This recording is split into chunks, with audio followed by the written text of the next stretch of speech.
full screen. Yeah. Okay. Okay, good morning to everybody. We are starting this panel, which is on DNS enhancement and alternatives for the future internet. I'm Chiara Petrioli. I'm a university professor of University of Rome La Sapienza, and I'm one of the organizers of this panel together with Francesco Pirro of Agid, the technical office of the Italian Prime Minister, and also Mrs. Ma from the Chinese government. Okay, the motivations for this panel are that internet has changed our life and our knowledge in the last 40 years, and not only technically but also in terms of what we know and advancement in a variety of fields. And it's a part of our life that we cannot give up. And we interact with the space around us. We have a different understanding of our world than before, thanks to more and more powerful computing facilities and the internet. And as our world has changed, the internet has changed also. Okay, we have novel technologies, novel protocols, but actually one of the key services that are needed to access the internet, DNS, has not changed. It has proved to be a robust technology and a robust solution to keep up with the evolution of the internet so far. Okay. Now, there are changes. What hasn't changed is not only the technical solution, but also the way DNS is actually managed. As of today, we have a higher number of replicas of the DNS server all over the world, but still, we have the same organization in place of its management as of today, and I have recollected these names in this slide. The internet, in the meanwhile, has changed in terms of number of internet access, type of access, more mobile access, in terms of geographical presence of internet users worldwide, in terms of big data that are being transferred all over the internet. And, there are changes that are coming up with novel technologies like Internet of Things that are going to further affect the way we use the internet. A few years ago, Cisco was mentioning that we would have a few tens of billion IoT devices by 2020, and honestly, it seems to be one of those things that may happen or may not happen. And as of today, we are seeing this revolution happening, and a huge number of devices that got an IP address and are connected to the internet that provide information on our cities, on our planet, the world around us. And the prediction for 2030, based on Cisco estimate, is now something like 500 billion. And this is going to massively change the the number of devices that will have an IP address, possibly the number of domain, and DNS, of course, is going to be considered as one of the solutions also to translate from a name to an IP address, also in the case of IoT devices. So how will this affect DNS? The volume of devices connected to the internet is going to change. It could stress the infrastructure. Is it still true that with this kind of traffic, the caching policies that have been a key of DNS success will have to be the same? Is it the same when I have to cache content of a website, or when I have to cache, the information of the IP address of an IoT device that is used to, track logistics? There are big changes that are in front of us that can affect the basic of this. Surely, the IoT has been stressing DNS solution in the last few years, giving much higher power to attack DNS. In the last few years, we have seen botnet attacks starting from low-tier IoT devices that have resulting in successful denial of service attacks.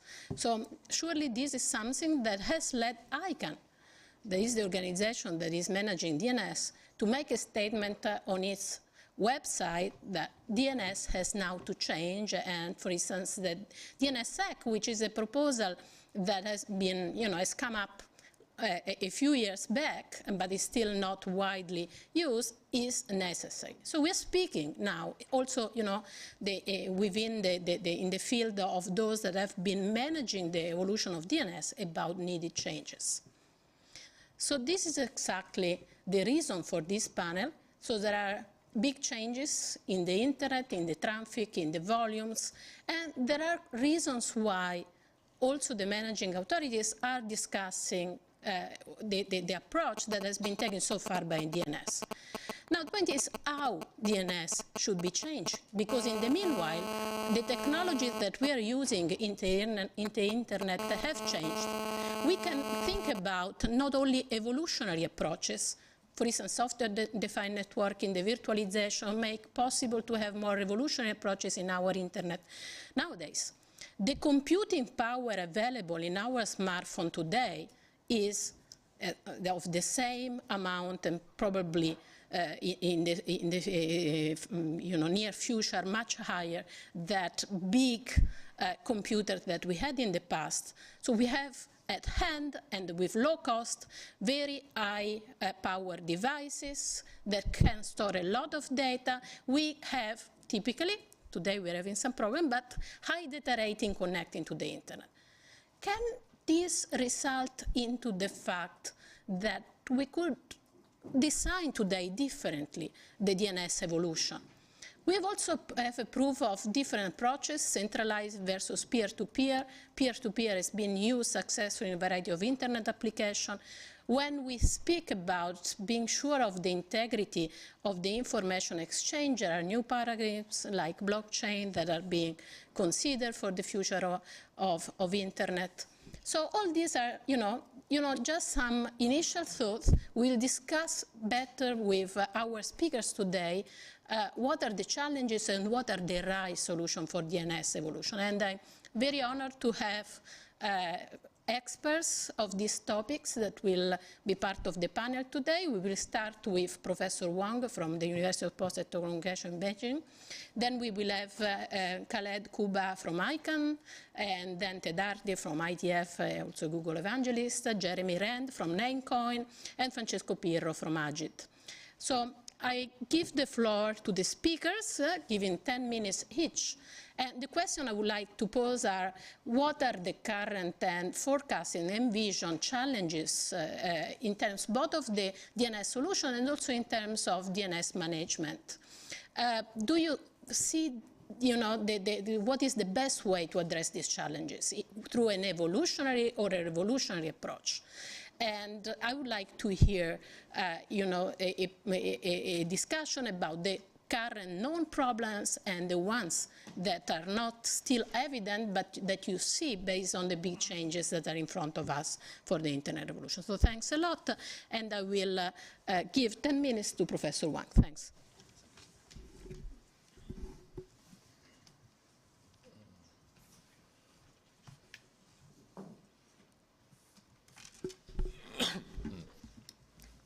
Dear sir or madam, the topic that I will present is challenges and alternative mechanism for DNS services. I'm Dongbin Wang, work as associate professor in Beijing University of Posts and Telecommunications and scientist of China Association for Science and Technology. Okay. First, let's look at address resolution mechanism. When we want to access a website such as Wikipedia, we will look at DNS to get IP address. But assuming the resolver has no cache records to accelerate the process, the resolution process starts with a query to one of the root server. In typical operation, the root servers do not answer directly, but respond with a referral to more authoritative servers. A query for Wikipedia is referred to the servers.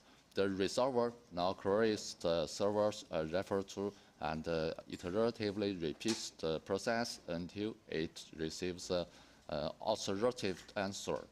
The diagram illustrates the process for the host that is named by fully qualified domain, Wikipedia. DNS mechanism will suffer from denial of service attack because of its centralized resolution. And the DNS spoofing and the cache pointing bring damage to DNS. The requester cannot get resolution in the right figure. Some new technology is emerging, such as a blockchain.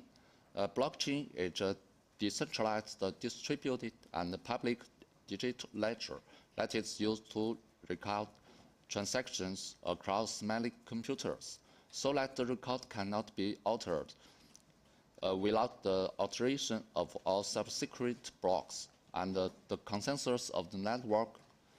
This allows the participation to verify and audit transactions inexpensively. A blockchain database is managed autonomously using a peer-to-peer network and a distributed time-stamping server. Alternative mechanism with blockchain is presented based on the blockchain neutral root union. Not only one root can be formed. Every root controls a number of blockchains nodes. DNS information was stored in the blockchain. It has the advantage of decentralization, openness, distributed consensus when served the DNS service. Thank you very much.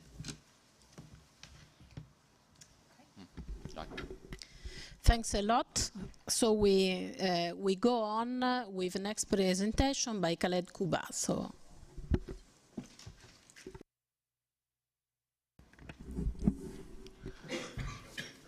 Thank you.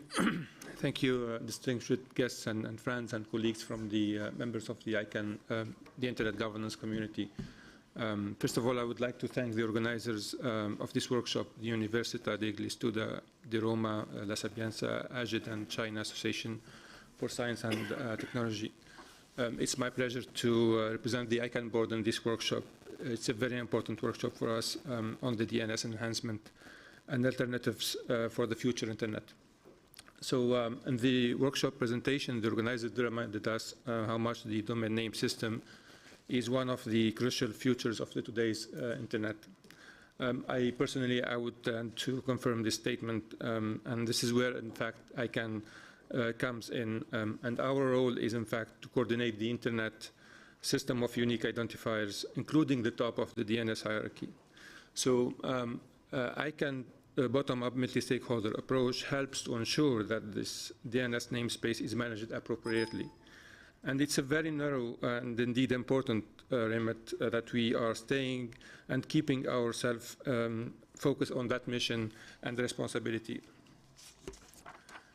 In the last ICANN public meeting in Barcelona, the board chair, Shirin Shalabi, explained it in his opening speech, the intention of the board to develop a strategic plan that intend to propose a new vision that will guide all the ICANN work. And the new vision said to work to champion the single, open, and globally interoperable Internet and to be the trusted guardian of its unique identifiers. And this vision, in fact, will be implemented through 5 big objectives. So the first one will be to ensure the stability of the Internet unique identifier system by addressing exponentially increasing security challenges. The second one will be to advance ICANN governance and operational excellence by maturing its multi-stakeholder model, organizational processes, and cross-organizational collaboration. The third objective will be to enable the multilingual Internet and foster innovation within the Internet unique identifier system to be better serve a broader and more diverse user base. The fourth one will be to strengthen the ICANN role as the trusted global coordinator of the Internet unique identifier system through education, outreach, and strong partnership and demonstrably addressing geopolitical issues impacting our mission. And finally, the fifth objective will be to ensure that ICANNs have long-term financial sustainability by responsibly stewarding ICANN resources and through adequate funding strategies. So as you can see, we have made the challenges related to the ICANN, to the Internet Unique Identifier System as our top of the list of our objectives.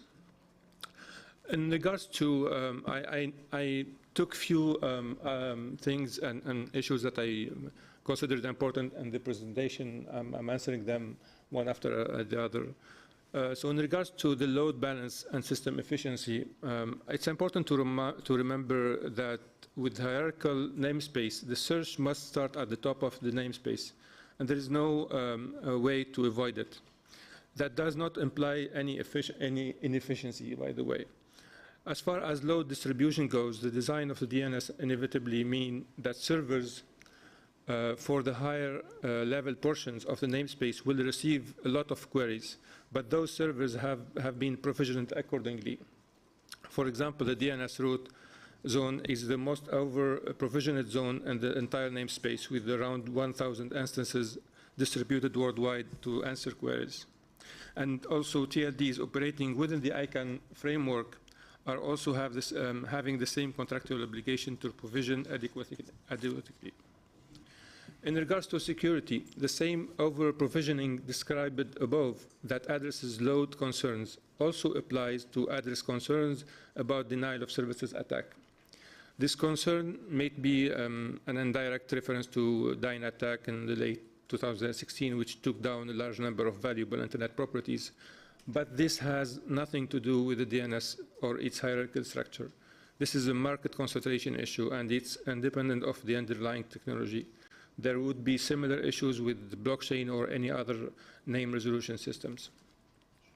Concerning the distribution of root service. So while it's true that the majority of root operator organizations are US-based, the root servers instances themselves are distributed worldwide as described above and as you mentioned in the map that you just showed to us. There is simply no technical argument there regarding the distribution of root services. This is the last decade technical problem, and it has been solved already by having a large number of Anycast root instances spread around the world.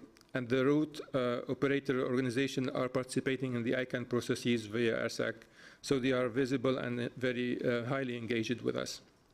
And DNS makes up a very small portion of the Internet traffic.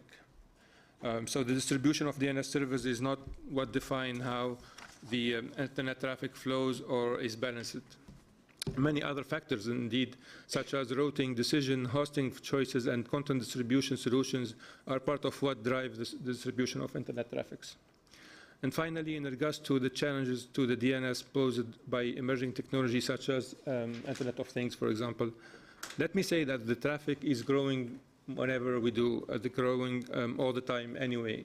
So scaling appropriately over time is part of running the DNS infrastructure, and this is really our responsibility, and we are doing it. Actually, one could point that the hierarchical nature of the DNS makes it very easy to scale to the billions of the IoT devices.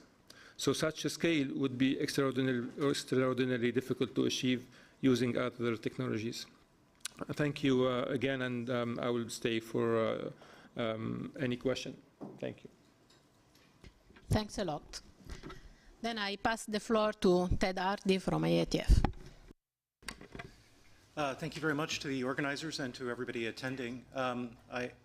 I have to confess that I was sort of invited at the last minute, and I suspect that I'm either the cuckoo in the nest that got invited to represent a very different point of view than the organizers have, or potentially a good focus for some concerns about the existing system.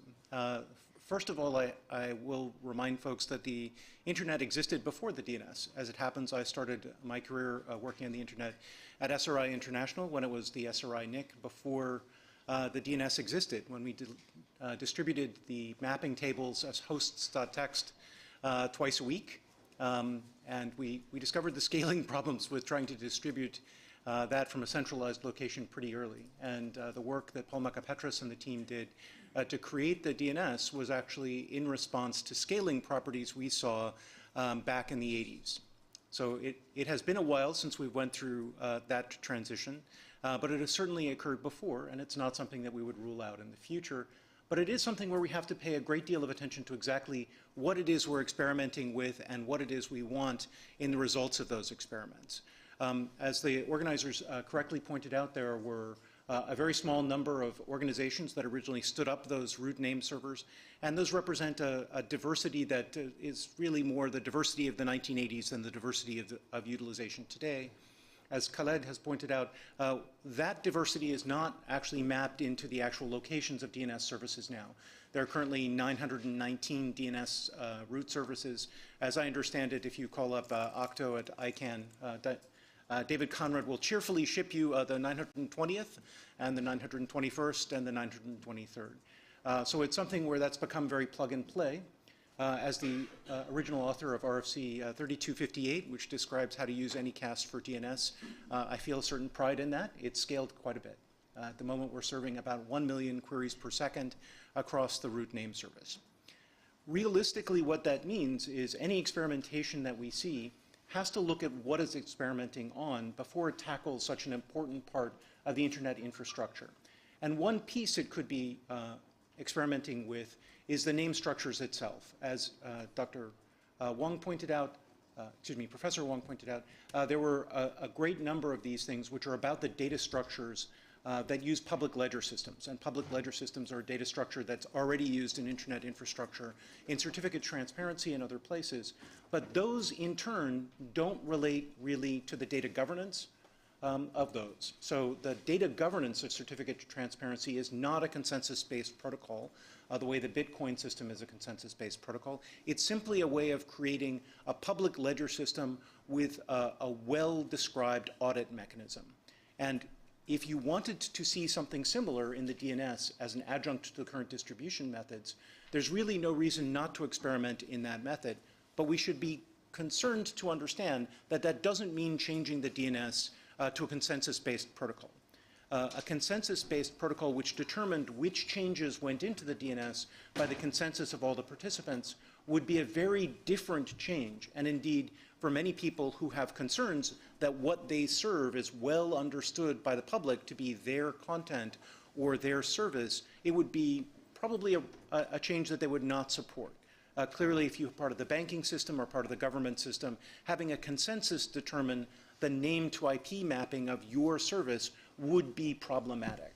So we need to understand that when and where we pull in the consensus aspects of these protocols is something that experimentation and indeed research is needed around.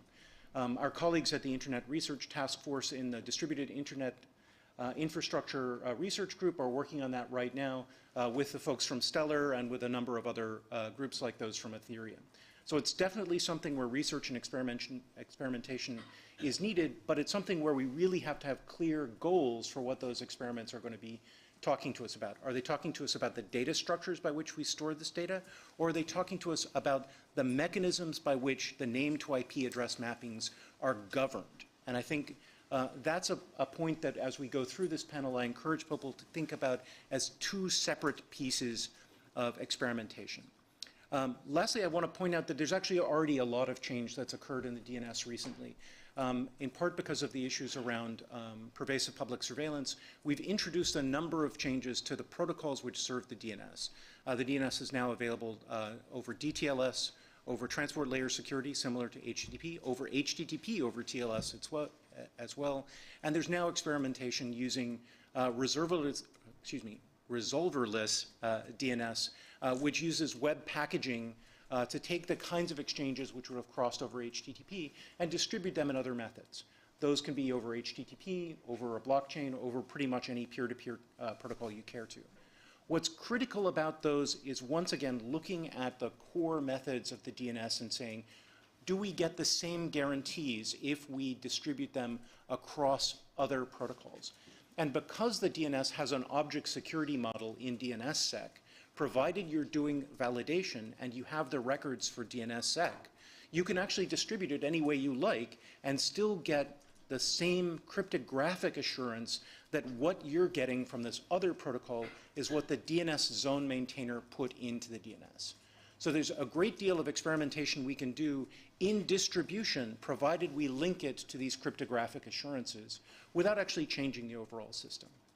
Lastly, I will point out that the IETF has had a number of folks come to us over time to look at very, very different name-to-address mapping systems. The folks involved with onion routing, for example, the Tor project, have come and requested a special purpose name from the IETF in order to allow the Tor nodes to have a way of including themselves in URI strings and other parts of the upper layer identifier system. That went through, and what happened with that is the IAB looked and said, there needs to be a place in the current namespace to allow people who are experimenting with these different name-to-address mapping systems to do their work. And as a result, we've invited people who are looking at that kind of mapping to request namespace allocations under .arpa, which the IAB controls. We would make allocations under .arpa to allow people who are doing novel resolution mechanisms to have a place to look at how their resolution mechanism fits into the overall system. And I think that's really where we're looking at this. We'd love for this experimentation to continue, but we want the result to be a single namespace at the end of the day, because the value of that single namespace helps drive the internet as remaining a single system. And that's a key value that the IAB has championed for a very long time, that the value of the internet is higher and better realized for the users if it's ultimately a single system. So as we go through these experiments, we really hope that those are key goals of those who are experimenting with it. Thank you very much.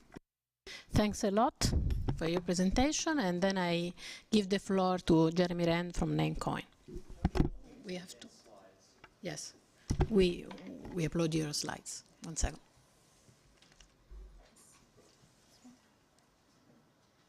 Let's see. No, the other one. Yes. Yes. Yeah, if you can, just use some sign, we will. Yes. Okay, next.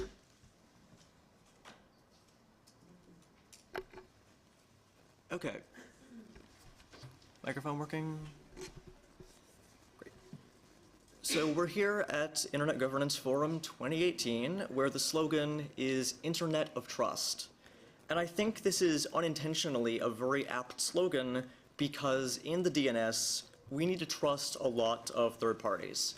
For example, there's registrars, the TLD registries, recursive resolvers, authoritative name servers, and of course the ICANN root. But I don't think that an internet of trust is actually what we should want, because while those trusted third parties usually behave correctly, there is a risk that they could make a mistake, or that a subset of them might in the future, possibly distant future, become malicious. And if that happens, there could be security issues such as either censorship or hijacking as a result. As the legendary computer scientist Nick Szabo, who created the precursor to Bitcoin, said, trusted third parties are security holes.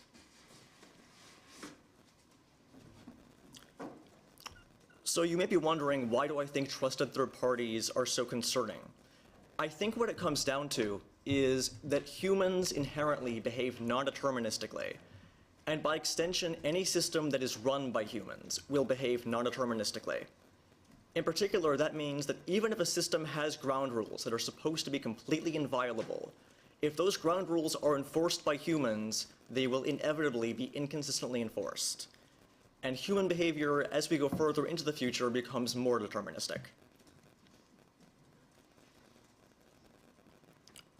So Namecoin is an experiment to find out, is it possible that we could build something that is superficially similar to the DNS, but with as little involvement by humans as possible? The intent here is that we could therefore create a DNS-like system that behaves more deterministically than the DNS, thereby removing some trusted third parties, and hopefully eliminating some of those security holes that Nick Szabo referred to. Namecoin uses the .bit top-level domain right now, which sadly is not recognized by IETF or ICANN, but we'd like to work with them to fix that. under the hood, Namecoin is pretty much identical to the Bitcoin code base with very small modifications. Specifically, the coins in Namecoin can represent domain names instead of simply fungible currency units. And as a result of that design, censoring or hijacking a Namecoin domain name is roughly equivalent in difficulty to freezing or stealing Bitcoins, which is very difficult unless the attacker has your cryptographic private key. Now, I should note here that my presentation here is assuming that you believe Bitcoin is reasonably secure. Maybe some of you don't think Bitcoin is reasonably secure, and that's okay. If that's the case, Namecoin might not be for you.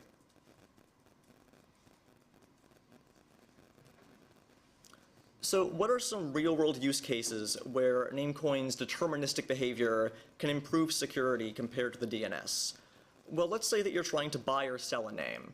In the DNS, this would usually involve some counterparty risk or relying on an escrow agent who becomes a trusted third party. In Namecoin, this is handled quite differently. The buyer and seller can jointly construct a transaction that atomically pays the seller and transfers the name to the buyer.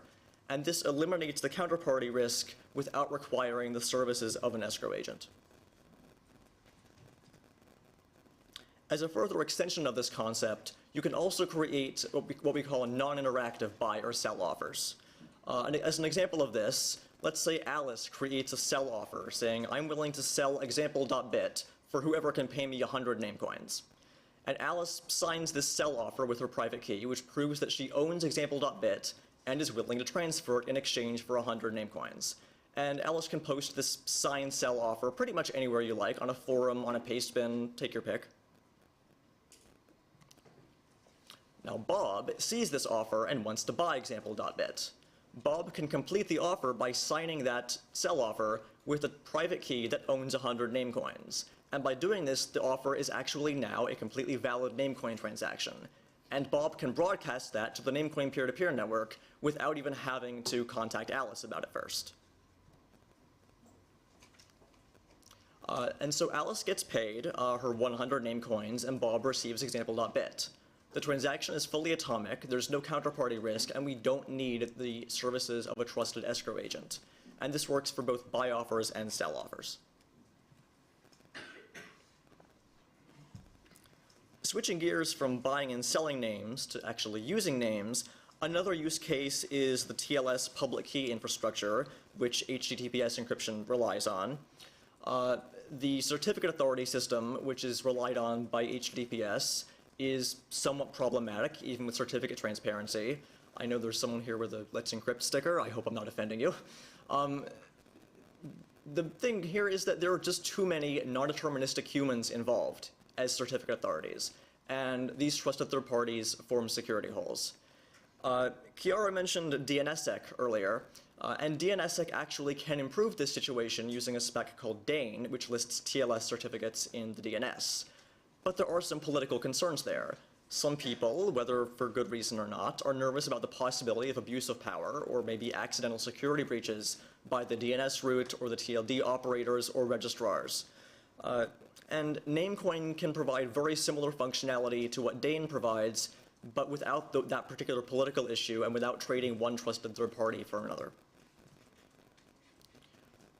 You might have heard the term dark web before. It's often a term that is massively misused by the media, so I'm going to define it here before I use it. Dark web is the set of websites that require software besides a standard web browser in order to view them.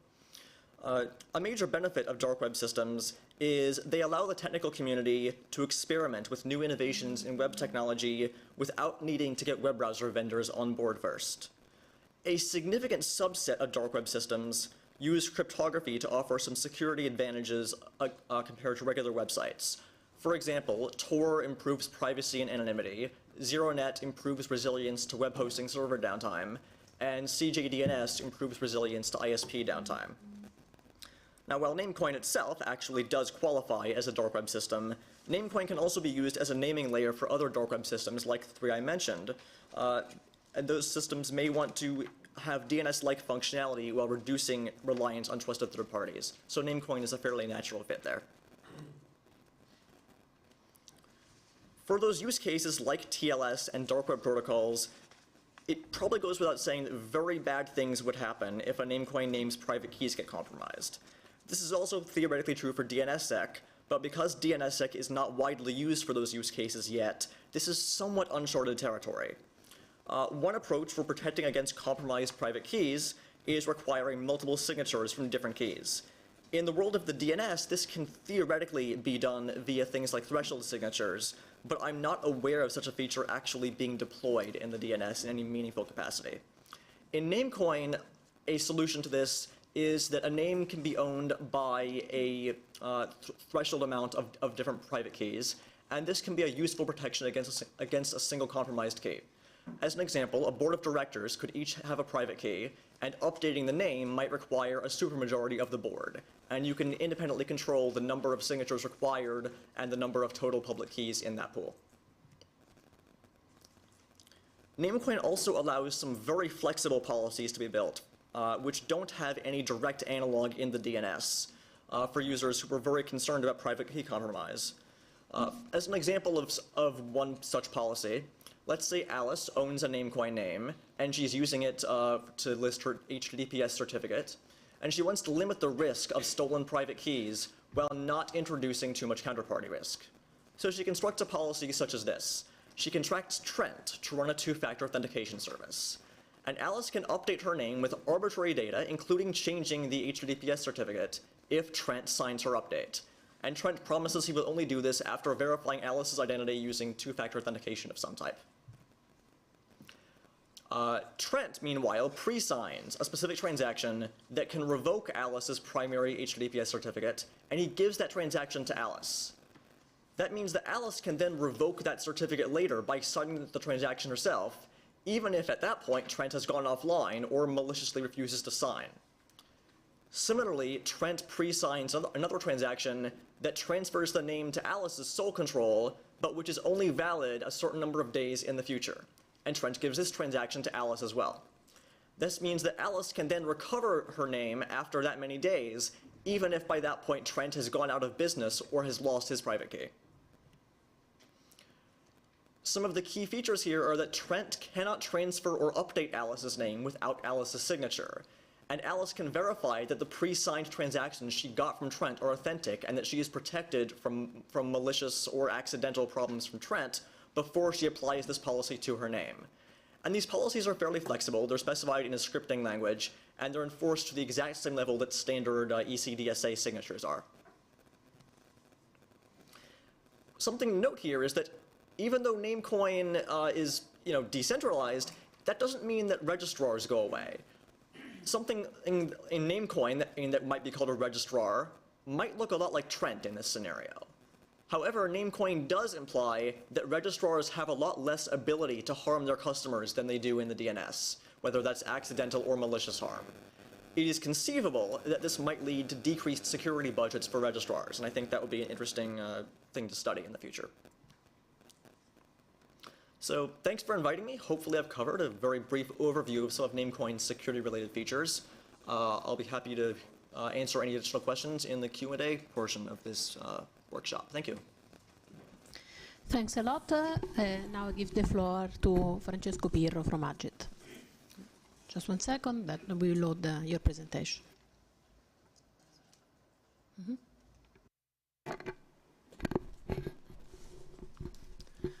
Good morning to everybody. My name is Francesco Pirro, and I work for the Digital Italy Agency as the head of the Public Administration Innovation Area. I am very pleased to have been invited here, and thanks the organization for accepting this session in this IGF. Probably you are asking yourself why a public administration manager is interested in this topic, Internet DNS enhancement. And you are right. This curiosity was born when someone in a meeting describes me ICANN function. And I innocently asked why it is not possible to imagine a self-managed system to manage the registered names process in the blockchain age. I don't remember the exact answer, but the sense of this was that it would have not been possible. I am a curious man, and I have explored this problem a little bit more deeper. analyzing Italian organizations that managed this issue. Moreover, when my analysis became deeper, my curiosity grew. I discovered that there were a complex situation of accountability of this issue in Italy, and not only in Italy. And in the meanwhile, my curiosity grew more. I asked different Italian experts to analyze with me this problem without any incentive to go into more details on this matter. And I have to thank Chiara to organization this panel. DNS, in fact, as Ted Khaled has said before, is organized for the UDP structure with only 13 root servers with 13 IP addresses corresponding to 900 server copies by Anycast protocol. This structure is managed by only 12 organizations in the world, and they are responsible with ICANN for the correct operation of Internet traffic routing of root server. Clearly, the DNS has a hierarchical structure for reason of efficiency and scalability, but it is, in my opinion, a philosophical contradiction in a network that was born and is based on peer-to-peer principles. In my opinion, the DNS hierarchy does not create only a technical philosophic contradiction, but also in an organization structure, allowing the adoption of business models that favors only some players who can operate in a system without competition, since they have the exclusive control of the level of the hierarchy assigned to them, the registry operators, the certified registers. These organizations, that in some cases are also no-profit, have revenue up to 10 times higher respect their spending. Some questions. Is it possible to think about a real competitive system to assign registrar and registry operator role?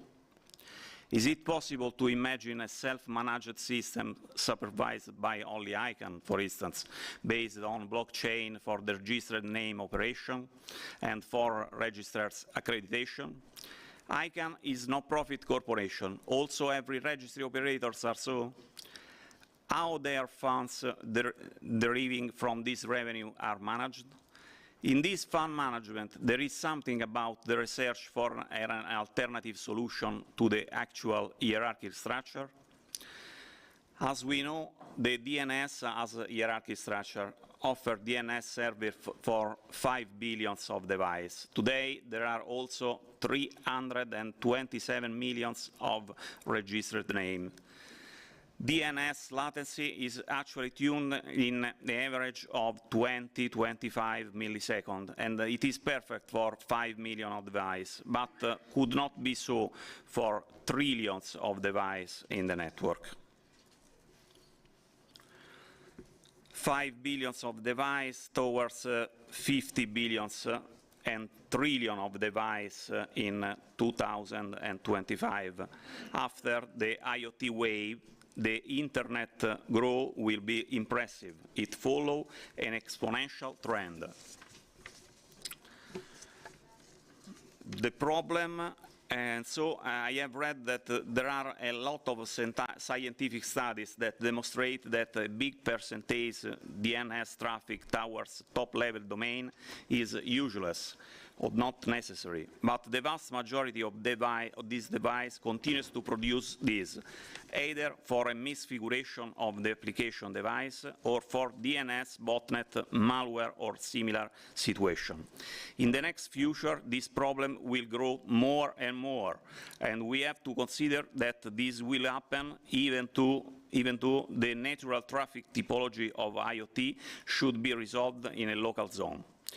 Imagine connected car or energy device or security camera or others. They should generate a local traffic that should be resolved in a local zone and not towards top-level domain, but a malicious or incorrect use of IoT network could generate traffic towards top-level domain as experience can make believe in it. This doesn't happen, unfortunately, today, and probably it will not happen tomorrow with IoT. Probably it will be not a problem now, because the actual hierarchy structure will be scalable, and the internet will not change. But I think that is reasonable begin to evaluate this extraordinary growth. The problem is that I have not seen anything about research funding in this particular topic, but essential for the network operation. DNS hierarchy structure towards peer-to-peer architecture as a possible back compliance alternative to the actual solution. I hope that this situation change soon, at least in Europe.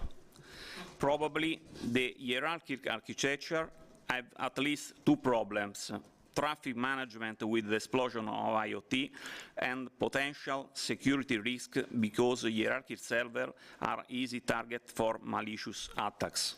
One of these examples of attacks was Mirai, that on December 2016, so the hackers launched a sustainable assault of DIN, a company that controlled much of the world DNS infrastructure in the world, and a huge portion of this of internet. Go down with Twitter, Netflix, CNN, Guardian, Reddit, etc., and so on.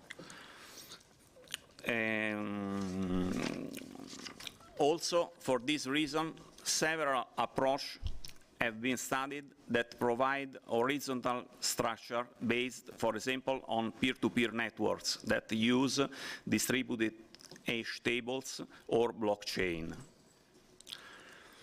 Hybrid DNS and blockchain-based solutions make me think that we have to evaluate possible alternatives to a hierarchy structure. Also, Jeremy London, name creator, said it.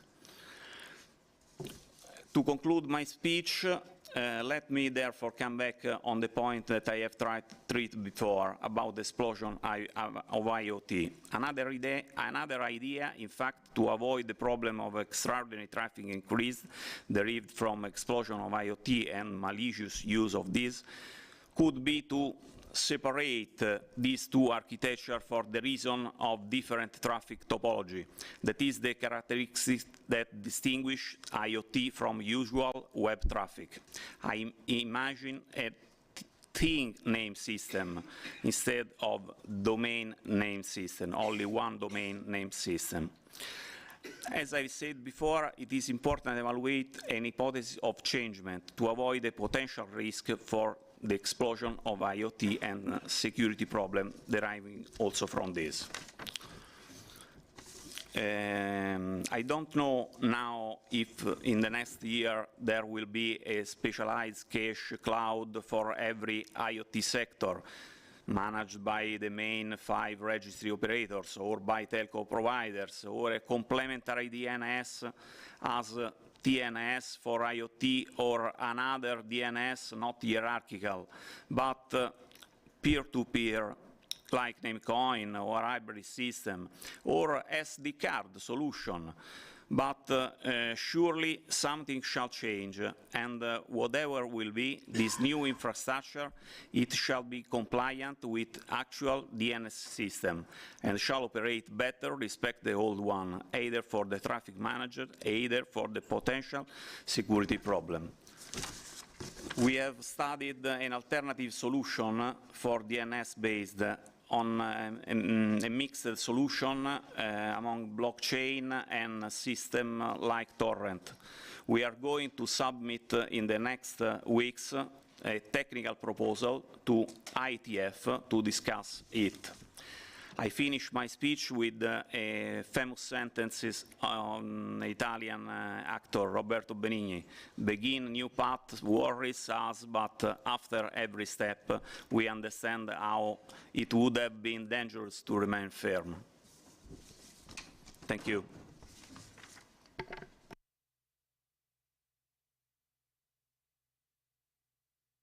Thanks a lot. We now open the floor to questions.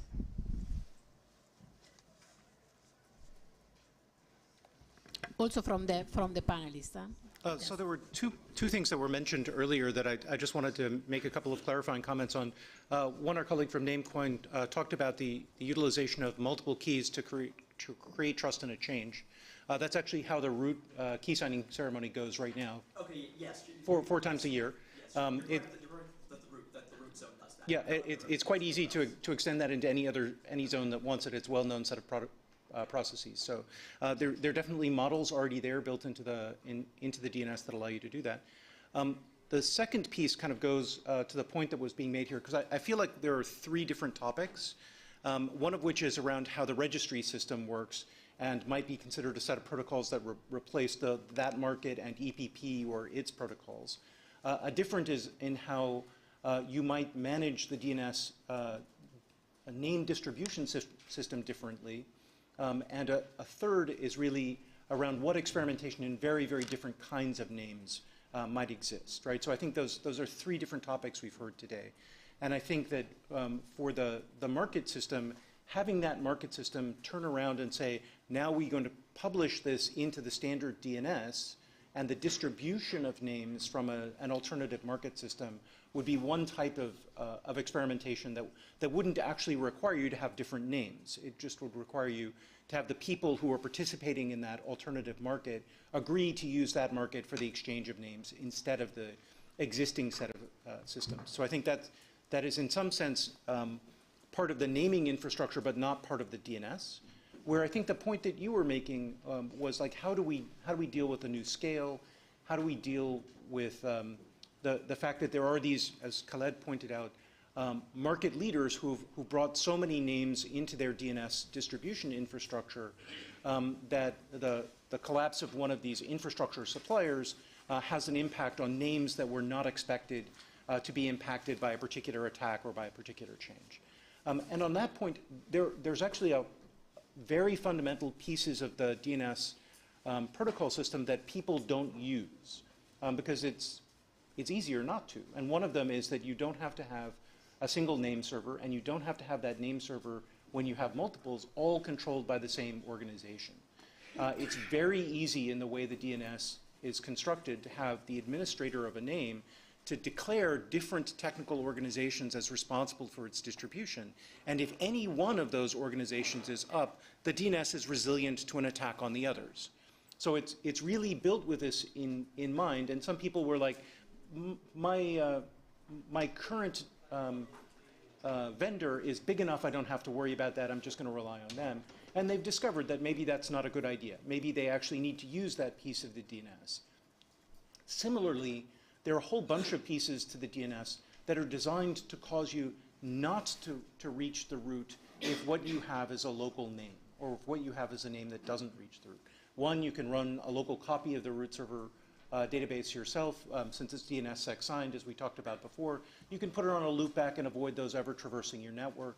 Two, there's a whole bunch of systems around negative caching that Warren Kumari and the members of the DNSOP working group have put out to say, hey, if this isn't a name, we can tell you right now that this isn't a name, and you can aggressively cache the fact that you got a no from it, so you don't keep asking the root over and over and over again, what about .mumblefrats? Doesn't exist. We can tell you that there's no .mumblefrats and give you a nice, long-lived, aggressive cache to do that.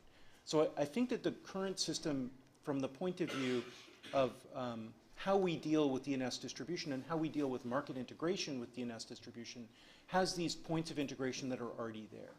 What we don't see, and where real experimentation would be useful, is people who are playing with different kinds of names.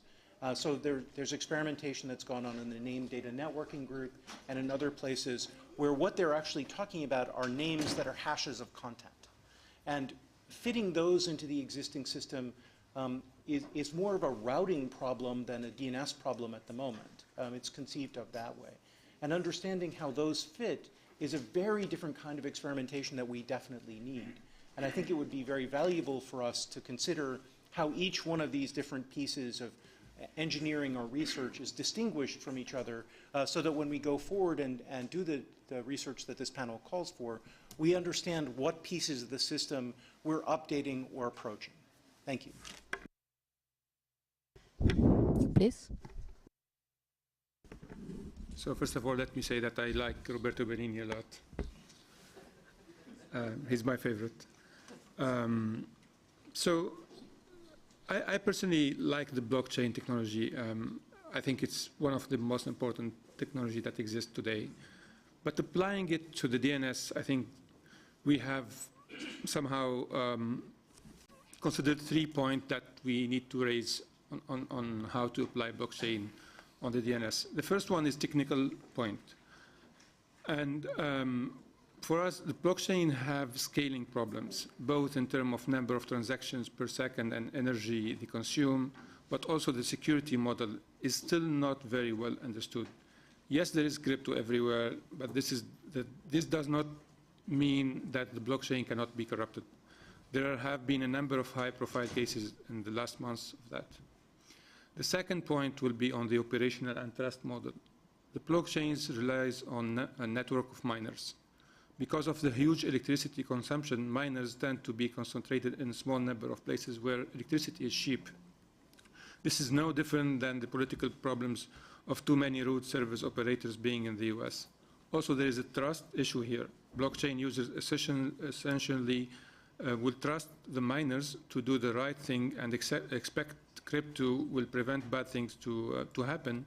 But this creates also dependency on those miners, and that could be vulnerable for the denial of service attacks. At least on paper, we can show we can take over a blockchain without carefully orchestrated, with a carefully orchestrated denial of service attack campaign. The third point will be on the governance issue. So how to go when something goes wrong with the blockchain? The problem is that the DNS is the support of the global internet and the global economy worldwide. If you turn the DNS and namespace to a blockchain governed system, to who will go when something goes wrong? And the DNS model is clear. You can go to the ICANN for the case of the GTLDs or your local CCTLD operator in your country. In the case of blockchain, there's no one to turn to. This is a major governance issue, and this is an important issue as well. Francesco? Another idea for TED. Another solution to explore is based on an adoption of blockchain of a DNS table pre-saved in every mobile device, for instance in SD card or in a caching system that can be saved in cloud. This should be possible in each case because actually there are 327 million of registered names of 1 kilobytes each one, and file dimension is about 300, 400 gigabytes. This file could be certified and updated daily as it happens for the apps in a mobile device. Access time to read data in SD card is about nanoseconds. Instead, average access time in traditional hierarchy DNS structure is about 20 milliseconds. And this time shall increase for the explosion of IoT and the adoption of DNSSEC to avoid the problem derived to the DNS botnet malicious attack. The growth of the number of registered names has a logarithmic trend. Instead, the storage capacity of the microSD increases exponentially, and the opposite happens to its price. In 2018, now there are already available nano SD card with 2 terabytes of capacity and with an access speed about 2 gigabytes per second. And its growth is exponential. In few months, it will reach access speed of 100 gigabytes per second. Thank you. Jeremy? Yeah, so a few different things were mentioned by fellow panelists that I'd like to comment on.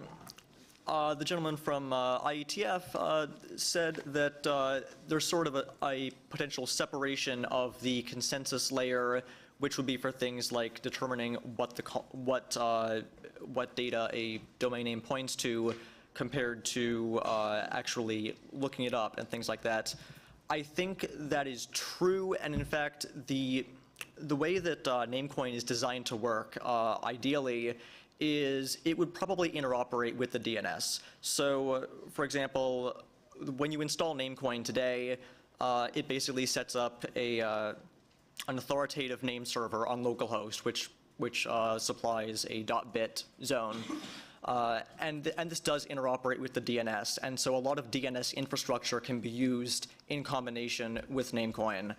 You can even delegate from Namecoin to an authoritative name server with DS records and NS records, and that all works out of the box. So yeah, Namecoin is not really intended to replace DNS in any way, and yeah, there definitely are sort of separate layers here that can be used independently. Regarding how well blockchain stuff scales, Namecoin and blockchain stuff in general does not scale well. That's absolutely a fair criticism. Honestly, Namecoin doesn't scale quite as badly as one might assume it would, but it definitely scales far worse than the DNS. And so this is definitely something to keep in mind. As the number of domain names increases in the DNS, that presents bigger and bigger challenges to using something like a blockchain with it. Regarding the question of how much damage malicious miners or compromised miners can do to a blockchain, I think this is actually something where there are a lot of misconceptions. In general, the miners have a lot less power to do mischief than one might assume. The miners are only trusted for the purpose of determining the order of transactions. Miners do not have the capacity to arbitrarily insert invalid transactions into the blockchain. In the case of Namecoin, what that means is that the miners do have the ability to, if they have a majority of hash power, malicious miners could prevent updates to names from being confirmed into the blockchain. And if they can do that for a period of around 8 months straight without being stopped first, then they could force a name to expire, and then they could re-register it themselves. This obviously would be a relatively damaging attack, but it is not anywhere near as damaging as I think a common misconception would be, which is some people think that, oh, the miners can just insert arbitrary transactions and rewrite history and things like that. That's generally not how it works. Miners are not trusted to that extent. Finally, with regard to the question of, well, whom do you go to when something goes wrong in a Namecoin-like system? Because with the DNS, you can go to ICANN or you can go to a registry if something goes wrong. This is definitely a trade-off that exists, and this isn't new to blockchain technology, and it's not specific to naming itself. For example, with strong encryption, if you encrypt your hard disk on your computer, and then you lose the passphrase, well, there's no one you can go to recover the stuff on your computer. I hope you made a backup. This is a trade-off. On one side of the trade-off, there's people want to have someone to go to when something goes wrong who can fix things.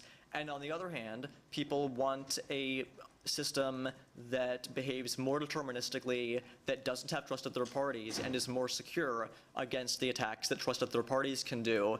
And yeah, you kind of can't have it both ways. You have to choose one or the other. Some people, I think, like Namecoin's model better. Other people like DNS's model better. And that's okay. The systems can absolutely coexist. And we definitely don't claim at Namecoin that Namecoin's design choice here is inherently better. So, yeah. Thank you. Any comment by Professor Wang? No? Okay. Is there any question from online audience? So far, no. If you want to ask a question, you can do it. There is, Mrs. Ma is actually checking your question right now. Okay. So any other comment, question from the audience? Please. Pat Kane with VeriSign. Mr. Rand, this is for you. So your presentation was predicated on a lack of trust of the current system, which ICANN coordinates, and yet your first two use cases seem to be supportive of what we call in the DNS domainers in terms of trading and buying and selling domains. I'm curious as to what type of rights protection mechanisms you have in place in Namecoin specifically and in blockchain generally that have to do with intellectual property rights or with geographic name rights for nation states. Jeremy, please, if you can answer. Yeah, that's absolutely a good point. And unfortunately, there is no good solution for a decentralized system to recognize things like trademarks. This is unfortunate. It does mean that squatting can be more of a concern in the Namecoin world than it is in the DNS world. The inherent issue here is that in order to determine whether a name is violating a trademark or is in any other way violating someone's rights, this requires some kind of centralized entity to maintain a trademark database. And if that centralized entity is compromised or is malicious, they would have the ability to censor arbitrary names. And so Namecoin makes the trade-off where we want to make censorship as difficult as possible, we want to protect free speech as much as we can, and by doing so, we have to make the trade-off that, yeah, we don't have any mechanism for taking down domain names that are infringing on a trademark. That said, there are some alternative approaches for notifying users when they're visiting a website that may be infringing on a trademark. There are well-established systems like PhishTank, which are used to notify users, hey, this website you're visiting is believed to be a phishing scam. Systems like that can work to some extent to mitigate trademark infringement, but yeah, they're definitely not going to be as well suited for that as a centralized system like the DNS. And so, yeah, this is definitely a problem, but I don't think there are any good solutions. And so at the end of the day, we have to decide what trade-off do we want to make. And this is another reason why Namecoin and the DNS, I think, should coexist, because some users care more about making censorship as difficult as possible and enforcing free speech. Other users want to have that protection from trademark infringement for sites they visit that only a centralized system like the DNS can provide.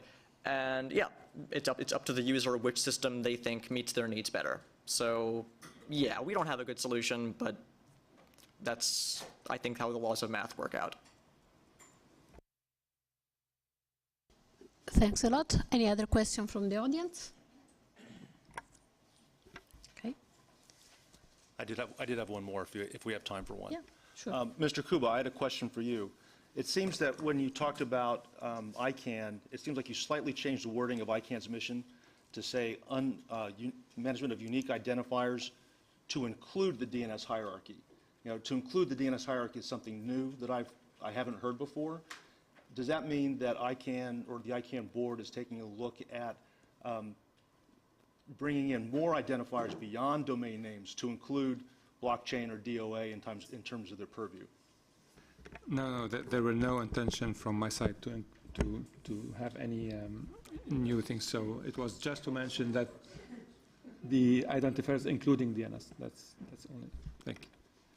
Tether, I just want to point out that the IANA function that ICANN provides to the community actually does a whole bunch of different identifiers as well as the DNS work that they do. The IETF works with IANA to register those in the public interest. So just wanted to point out that that's another piece of this puzzle. Please. Please. Also, I want to clarify one thing that I probably neglected to say in my previous comment about squatting. I am strongly against squatting. I don't think that squatting is ethical. I think that there are legitimate reasons why someone might want to sell a domain name to someone else. I think that if one of those legitimate reasons is the case, I think it's in everyone's best interest that they be able to do that without getting scammed, which is the motive for the atomic name for currency trading that I mentioned. That said, I definitely hate squatters. I hope no one here got the impression that I think squatting is ethical in any way. So yeah, just wanted to make that clear. Any other question? I think we have time for another question, if there is from the audience. Okay, any other comment from panelists? Okay. So I would like to thank all the panelists today. I think we have heard different views and also got a lot of information about what's going on in IETF, the thinking of ICANN, and also new ideas that discussion is ongoing, and there is space for experimentation also within IETF. Thanks a lot to Ted for pointing it out. I think could also go in the direction of stimulate, novel thinking or novel discussion or novel experimentation soon. So I want to thank all the panelists for this interesting panel. Thanks a lot.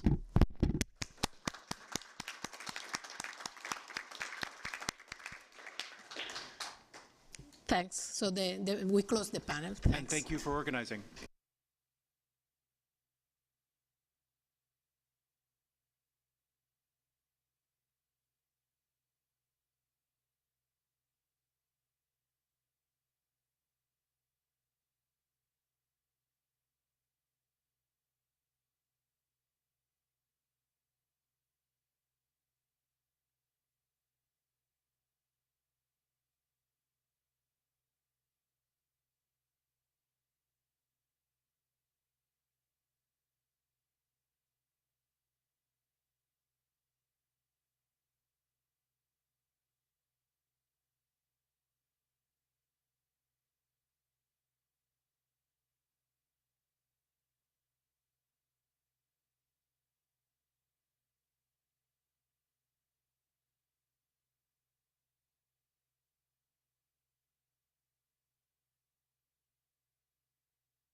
1, 2, 1, 2.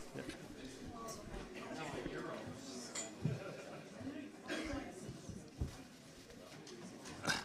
Ladies and gentlemen, good morning. Perhaps we could, not sure this works. Yes, it does, yes.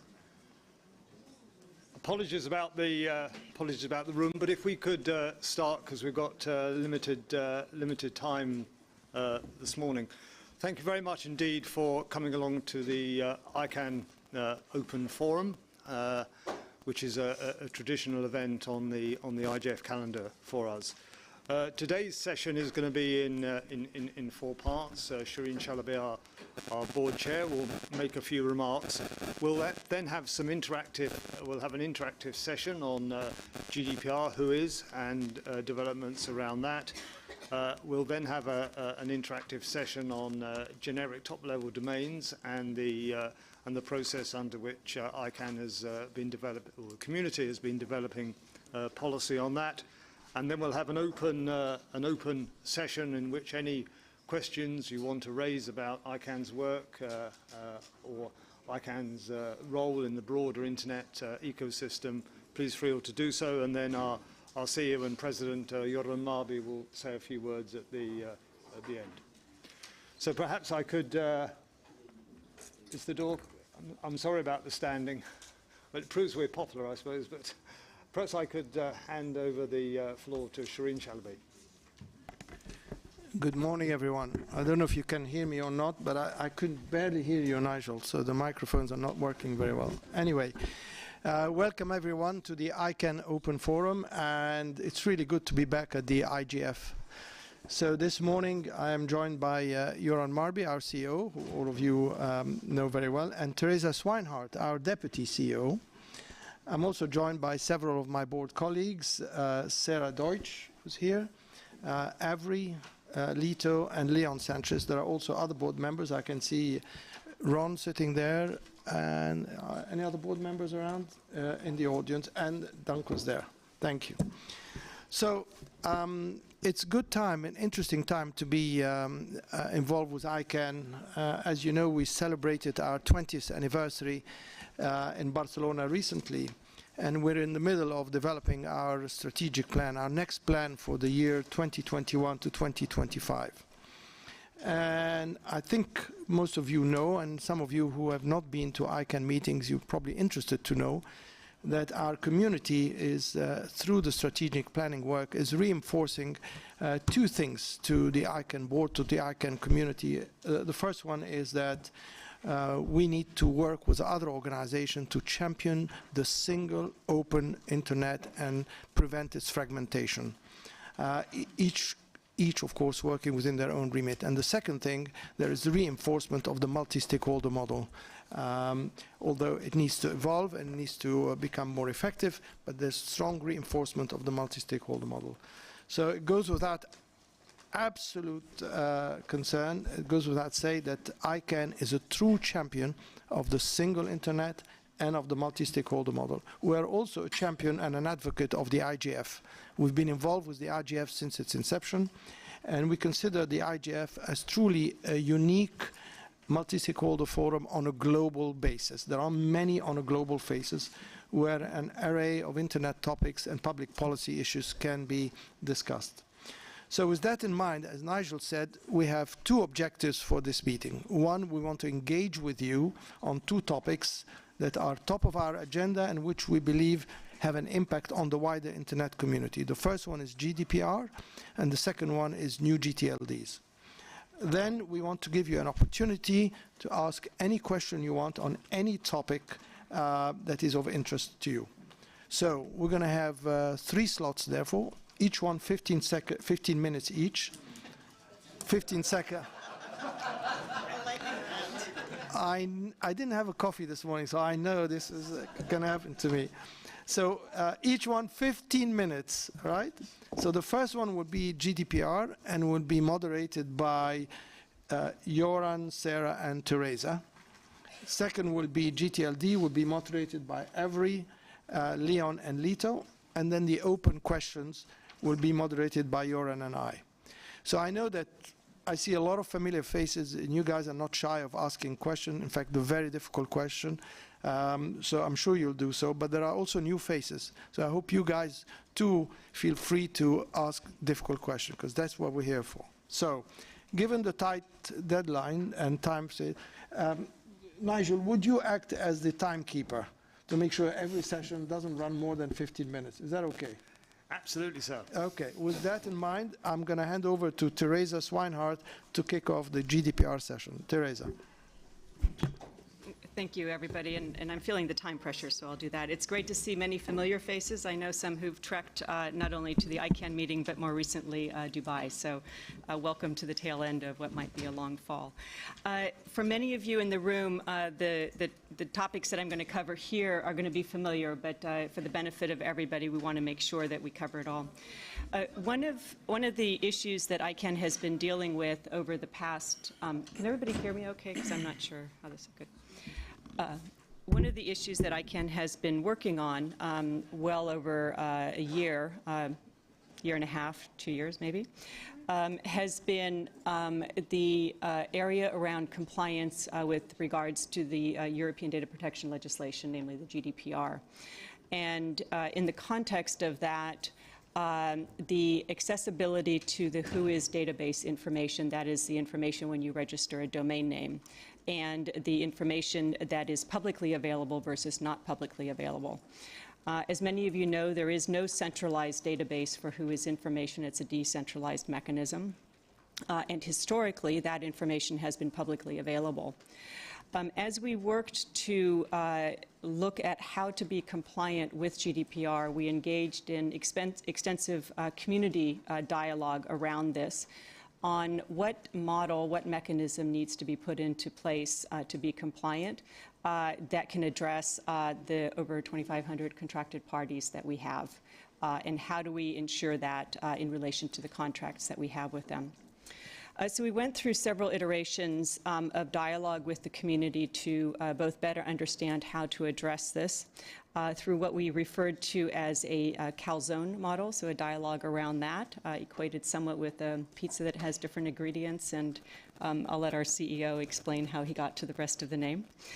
And from the calzone model and the dialogue that we had in relation to that with both the community and ongoing discussions at the time with the data protection authorities, came to what was referred to as the temporary specification, which is namely an adjustment to the contract with the contracted parties to have publicly and non-publicly available information to be addressing the GDPR. So the adoption of the temp spec occurred in May of this past year. It was reaffirmed by the board on the 21st of August and then again last week. What the temporary specification or this adjustment to the contract does is it also triggers an expedited policy development process within our community. So that work is well underway within the GNSO, another acronym, and apologies for throwing that out. That expedited policy development process has a year to try to address a range of issues, including whether the temporary specification is the right avenue to go. There are many in the room who are probably participating in that, so I'll let them answer some of the more detailed questions in relation to that work. So with the temporary specification in place, one of the outstanding issues has been how does one access the non-publicly available information? There's historically been mechanisms to do that easier for law enforcement potentially, but there's also a wide range of interest from other stakeholder groups, intellectual property community, cyber researchers, a range of parties that have had historical interest in accessibility to the WHOIS related information.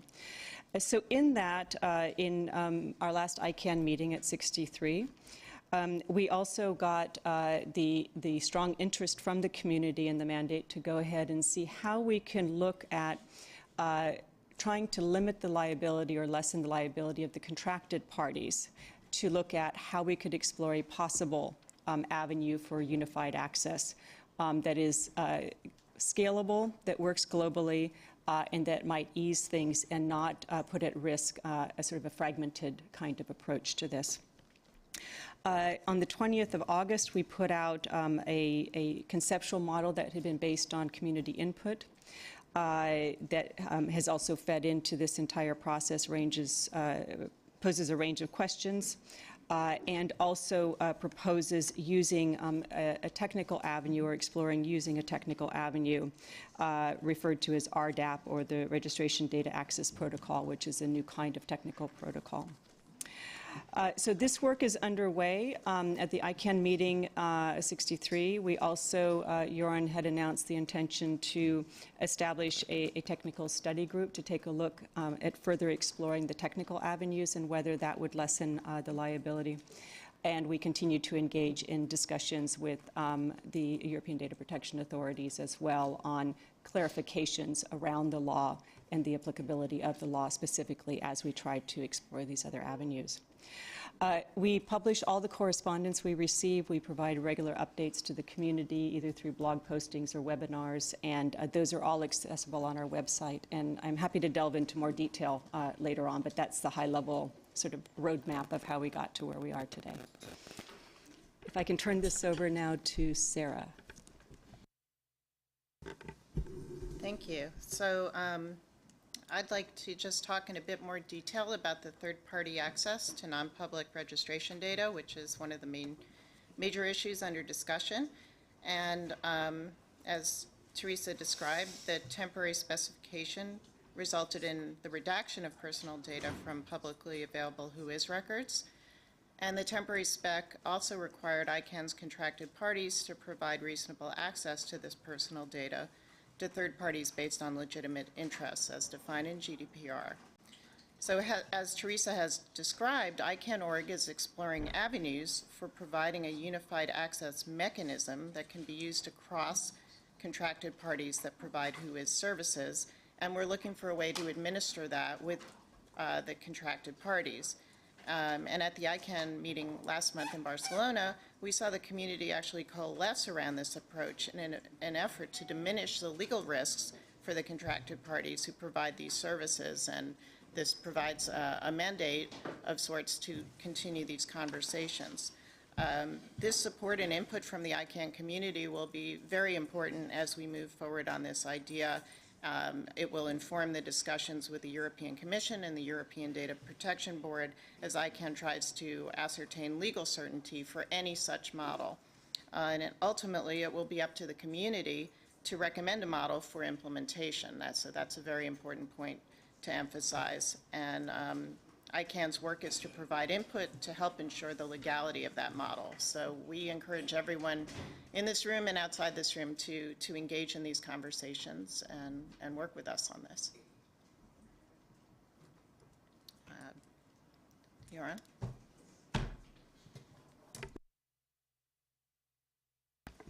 Well, one of the learnings from this is that ICANN as an institution has to learn how to work with new legislative proposals that comes around the world.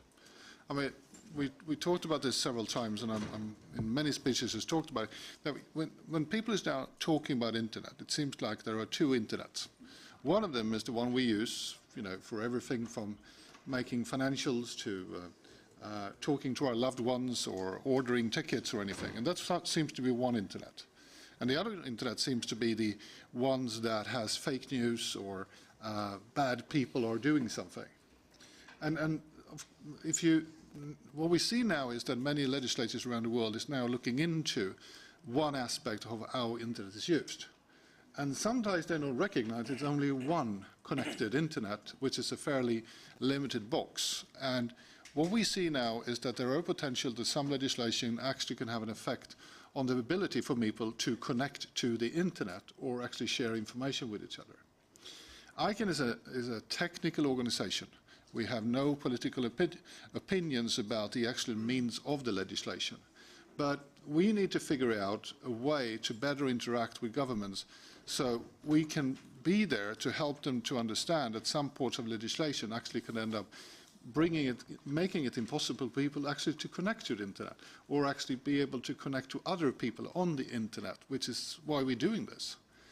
And we are working, and we will, in the end of this year, come up with a sort of proposal how ICANN as an institution and ICANN.org could interact as a technical helper in those cases. We already sometimes get invited by governments to look on legislations, and we have actually seen proposals for legislations that could make it impossible for people to connect to the internet. And we don't think that that is the intention of the laws, but we sort of get the feeling that it's unintentionally, or the road to hell is paved with good intentions. It's no one has done, ICANN has never really thought about this before because it hasn't been necessary. And elected politicians is doing this for what I think often the right reasons. Privacy is important to discuss. Security is important to discuss. During the discussions yesterday, during the Peace Forum here, it was sort of essential that some of those discussions has to happen. So we don't take sides in those discussions, but I think that most people agree that if you disconnect or make it harder for people to actually connect to the internet, there's a completely other problems. So I also urge people to think about there's only one internet. There are not two internets. And if you're using internet for something else, then the way we use internet is essential to have, and we have to. The elected politicians, whoever is in charge or on the political views, always have to keep that in mind so we don't break the box. Thank you.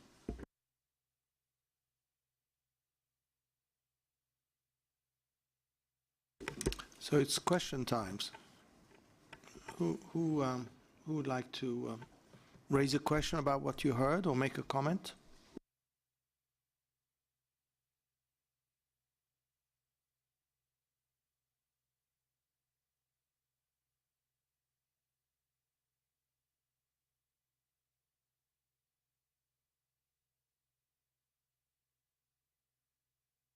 Hello.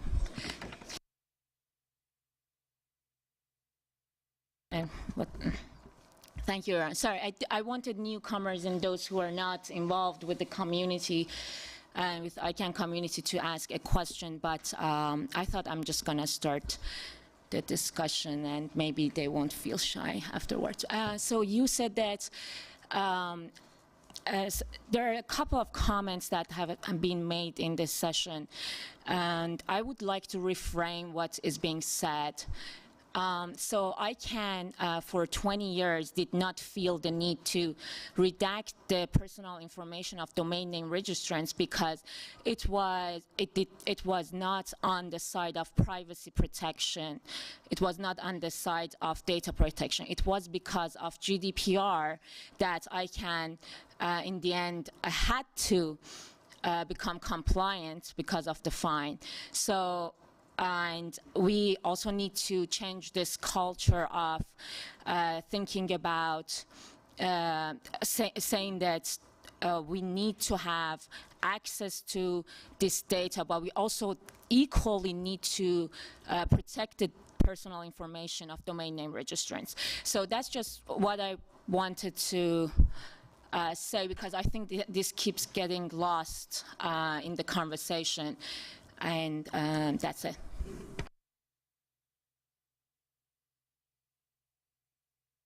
I do agree.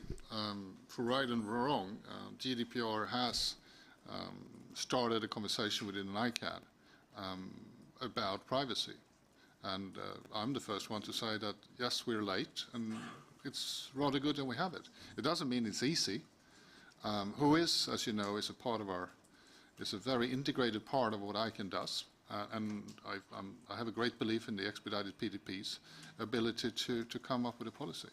I mean, as Teresa sort of said, the reasons why we did the temp spec was because we were forced to do it, because we had to be compliant with the law at a specific time, which is why we invented a process for community input, which is basically a decision that belongs to me. How do I make something important? How do I make ICANN.org legally compliant? But there's been a lot of discussions about. But you're right. I mean, there is nothing to say. The GDPR has caused a lot of privacy discussions, not only within ICANN, but all over the world, and in many different sectors. So we are just one of them who's now looking at something that hasn't been looked upon before. Thank you.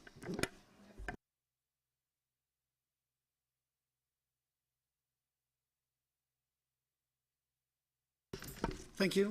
My name is Walter Natris, and I think something very important was said along the way about reaching out from technical communities and more specialized communities to a larger community. And one of the venues to do that is exactly at the IGF. And what surprises me through these years, this is, I think it's my 9th, is how little this actually happens.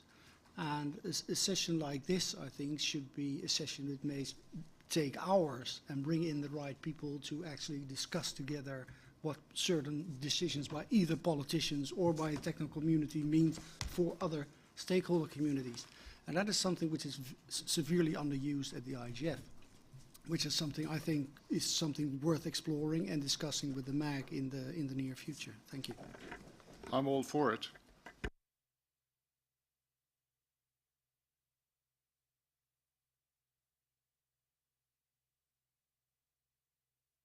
And for the record, I was not supposed to talk about GDPR. It was Becky, but she was late arrival. I had this one day without GDPR.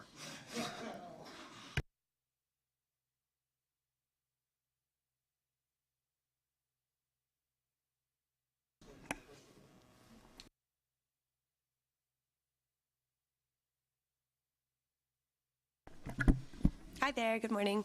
Colin Curry for the record. I kind of wanted to pick up on something that Farzi was talking about reframing discussions and perceptions. So looking beyond GDPR, it seems like ICANN.org has been doing a better job in looking at which laws will be applicable to it. I know that there was a kind of a running list that's updated on a quarterly basis. So that kind of information and seeking legal clarity more ahead of time is a really good and wise approach. But I just wanted to highlight the need for that work, that ongoing work, to feed back into the community. I found it really interesting this morning in the previous session where one of ICANN's strategic plan objectives was the maturation of the multi-stakeholder model, or something along those lines, as a governance model.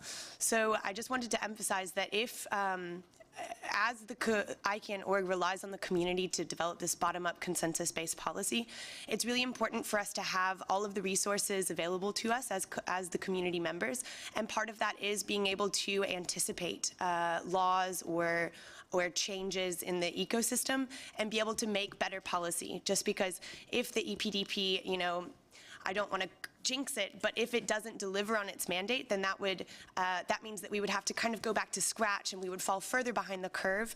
So I think it's in everyone's interest, both ICANN.org and the community and the broader ecosystem, for us to have the tools available to us to make policy that's more forward-looking and that anticipates changes before they happen. I mean, that's why we actually that's why we assembled this list.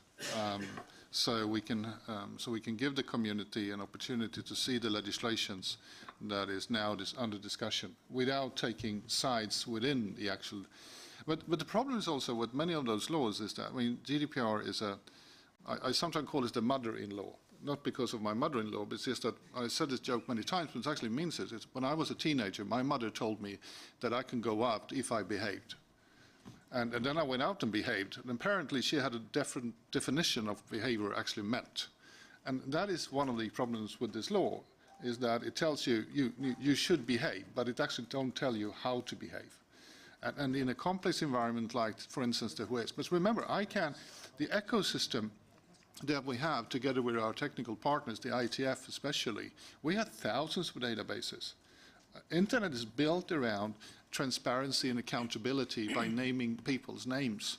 And it goes back in history. So if you look, for instance, from policies from IETF, you want to know who actually wrote a policy, wrote things to become standards because it's a part of it. And I think that it's very important that we together and the community talk about the right balance for this. And it goes back to what we talked about already more than 1.5 years ago. It said that everybody's life would have been easier if we actually had a policy for who is. We don't. So you're right, we are chasing the tails, and there's a lot of things we should have done differently, but now we are where we are. And I don't have, I've only been around for about 3 years, so I don't, history is interesting, but it doesn't help me. But to have that conversation within the community, and I think going into the expedited PDP, I went on record and said the same thing. If we can come up with a policy about privacy, That would be much better, for, I think, for everybody, and will help us in the conversations with health conversations. The thing is that I think, my understanding is we actually have had this conversation within ICANN for the last 20 years, but we've never been able to reach a conclusion about it. And it's unfair to say we never talked about privacy. We talked a lot about privacy. We just never came up with the right solution, which we share with almost everybody else. So, again, I agree. If we can come up with a policy for privacy that is in the limits of the law, because the law is something is going to be affecting us. The European law is 28 member states plus the other countries in there. Other countries will come up with similar laws, and it's much better for us if we can come up with something that gives, sort of provides the opportunity for information to be there when it's necessary and takes away information that is unnecessary. I'll let someone else moderate because I'm a really lousy moderator. I don't have a clue who's in order. Just bring to your attention that our 15 minutes plan has completely been busted. So what we could do, I mean, we said we'll have a session on GDPR, a session on new GTLD, and an open session. I see there's interest in GDPR. Why don't we continue a little bit and then move to GTLD? And I think we have to be flexible and see where the interest is. So we continue a little bit with the GDPR. So there is Sarah, and then Leon, and then Dirk, and then yourself. Okay? Thank you. So you raise a really interesting point, because many of these laws and regulations are, at least on their face, some of them don't even look to be within ICANN's remit, but they could have effect on ICANN. So it will be very important going forward to kind of get ahead of them and to track them as best we can, but also to track what's known as shadow regulation. These are things that sometimes are called best practices, sometimes are things that are a bit more nefarious, but still could have an impact on the domain name system. And ICANN does a very good job of tracking things, but I would urge the community, since you're the eyes and ears out there, to keep us informed of things you may be hearing or learning about. Some of these are kind of submarine issues. They look innocuous and they surface later, but thank you for raising that. Thanks, Shireen. Just following up on Sarah's comment and Colin's issue, I think that input from the community it's key here. ICANN has eyes in many parts, but the community is wider. So we need to look at this from a wider perspective, and not only from legislation. For example, some trade agreements are incorporating some dispositions that actually impact or could impact some of the community members like CCTLDs. So we need to be aware of this, and if anyone in the community is aware of a piece of legislation, trade agreement, or any other regulation that might be just happening to surface anywhere, just make us aware of that, and we will be able to add this to the list of legislations that ICANN is following. Okay, so raise your hand if you want to speak about GDPR so that I know who's on the list. Dirk, yourself. Anybody else? Okay, we'll close the list after these two questions and then start on new GTLDs. Thank you. Dirk Krzyżanowski, running the Berlin and the Hamburg top-level domains. I think we don't fall behind the position in privacy if the EPDP process is going to fail next year in May. And that's because all the European registries and registrars, and we have made some studies about this, have implemented measures to grant access to legitimate parties like law enforcement.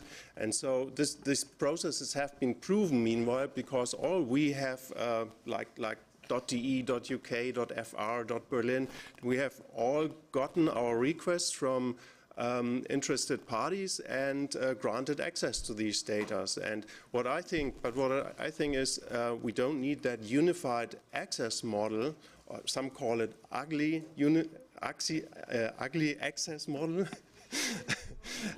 because I think we won't implement this in the European registries, and registrars won't implement this model, even if ICANN comes up with this model, because it's against the European GDPR. That's my opinion. Yeah. Göran wants to respond. I mean, first of all, what you're saying that everybody's agreed is not right, and you know that.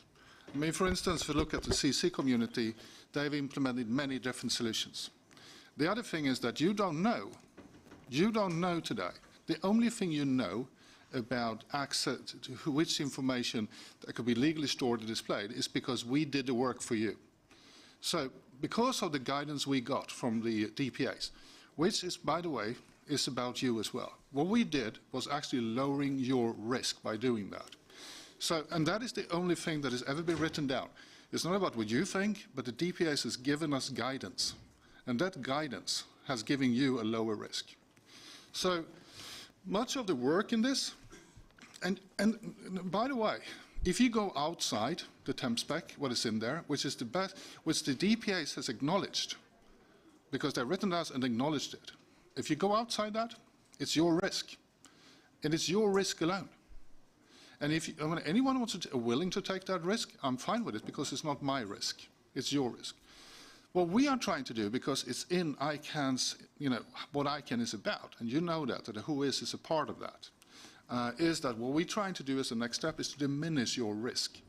And if we can get, which I don't know if we can get, if we get the DPAs to do the next thing which we're asking them for, to diminish your legal risk, and you still don't comply, that's a contractual discussion that we're going to have. Thank you. Okay. Hello, Klaus Stoll. Just a slight change in the context. I want to share an experience of last weekend. I was last weekend in meetings with private sector companies who were all affected by this legislation.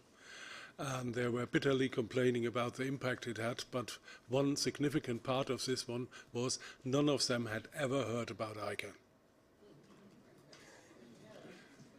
And I think it's very important that, for example, yes, there is a business sector and business constituency in ICANN, but there are much more people who don't even know what's going on there. And I think there are natural allies there which really need to have a little bit of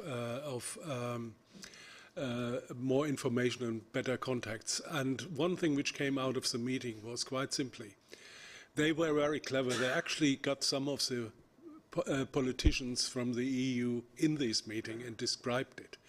And some of these EU legislators came out of the meeting and said, if we knew that, we never would have done that and that. And I think ICANN partially in the community is in the same position.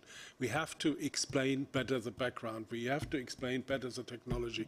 We have to explain better the mechanism, how the DNS works. And then I think some of the stuff will actually happen smoother, and the goal what Farzaneh described will actually become realistic and can be reached. We can get privacy, but we can't get privacy based on things which are half-cooked.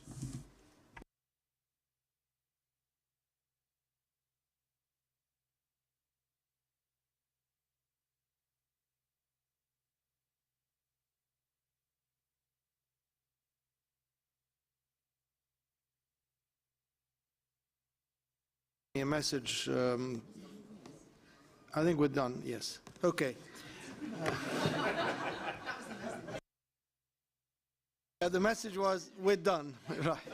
Okay. I think we can go on with GDPR for a long time, but yeah.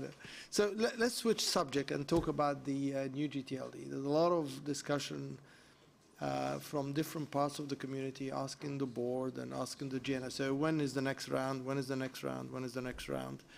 And we always say the community has to make that decision. The GNSO has to come up with that policy. It's not the board that's going to make that decision on behalf of the community. So I'm going to hand over to Avery, who will just brief us on where the GNSO is and what are the various issues, and then we'll open it up for questions. Okay. Thank you. it's sort of interesting to find myself briefing on where the GNSO is, but as a board member, I've certainly been watching it and certainly have a long history of being very interested. They're basically working very hard, I would say, to try and get it right this time.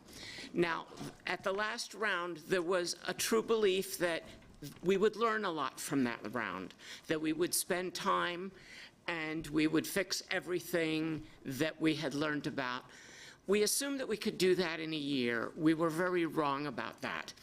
And basically the work is going on and basically working through everything. A year was actually spent gathering up all the issues that people had with that previous round. Everything from the application to contention, to how objections were done, to how contracts were done, to how public interest. Basically every issue. I think there were 90+ issues. And over the years, the working group, the Policy Development Process Working Group, has been working through them methodically in subgroups and in plenary. And they've gotten now to the point on many of them where they're putting out their first comment periods. We've seen the first of 2 comment periods. We're about to see one come out soon on the geographic names issue, which has been one of the great questions. Within that area, the GNSO has done some very new way of working with the policy development process in terms of not only inviting the other stakeholders that care about geographic names to participate, but actually offering them the opportunity to participate in the leadership of the groups that were working on that. So we expect to see fairly soon a comment period. The comment periods that have been coming out, and these are for everyone, not just the ICANN smaller community, not only gives suggested recommendations for the things they think they have reached consensus on, but asks questions about things they haven't. So it's very important that people actually read these things and answer the questions. So that was it. I don't know if, Lito, you wanted to talk a little bit about the timing, just so that we shared the conversation. Thank you. Just a brief comment, only to reiterate that the timing for the second round is depending on the community input.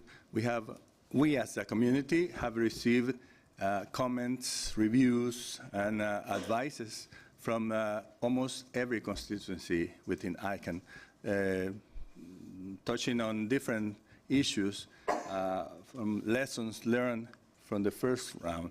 So we as a community will need to reconcile all of these observations, comments, advices, and we have to do that before going to the second round. So that is marking the time. Some of these reviews are already there. Some of these advices are public and are already there. We may be waiting for a few more, but in any case, we need to take into account all of those and come up with a better version of the round, of the GTLD rounds. That's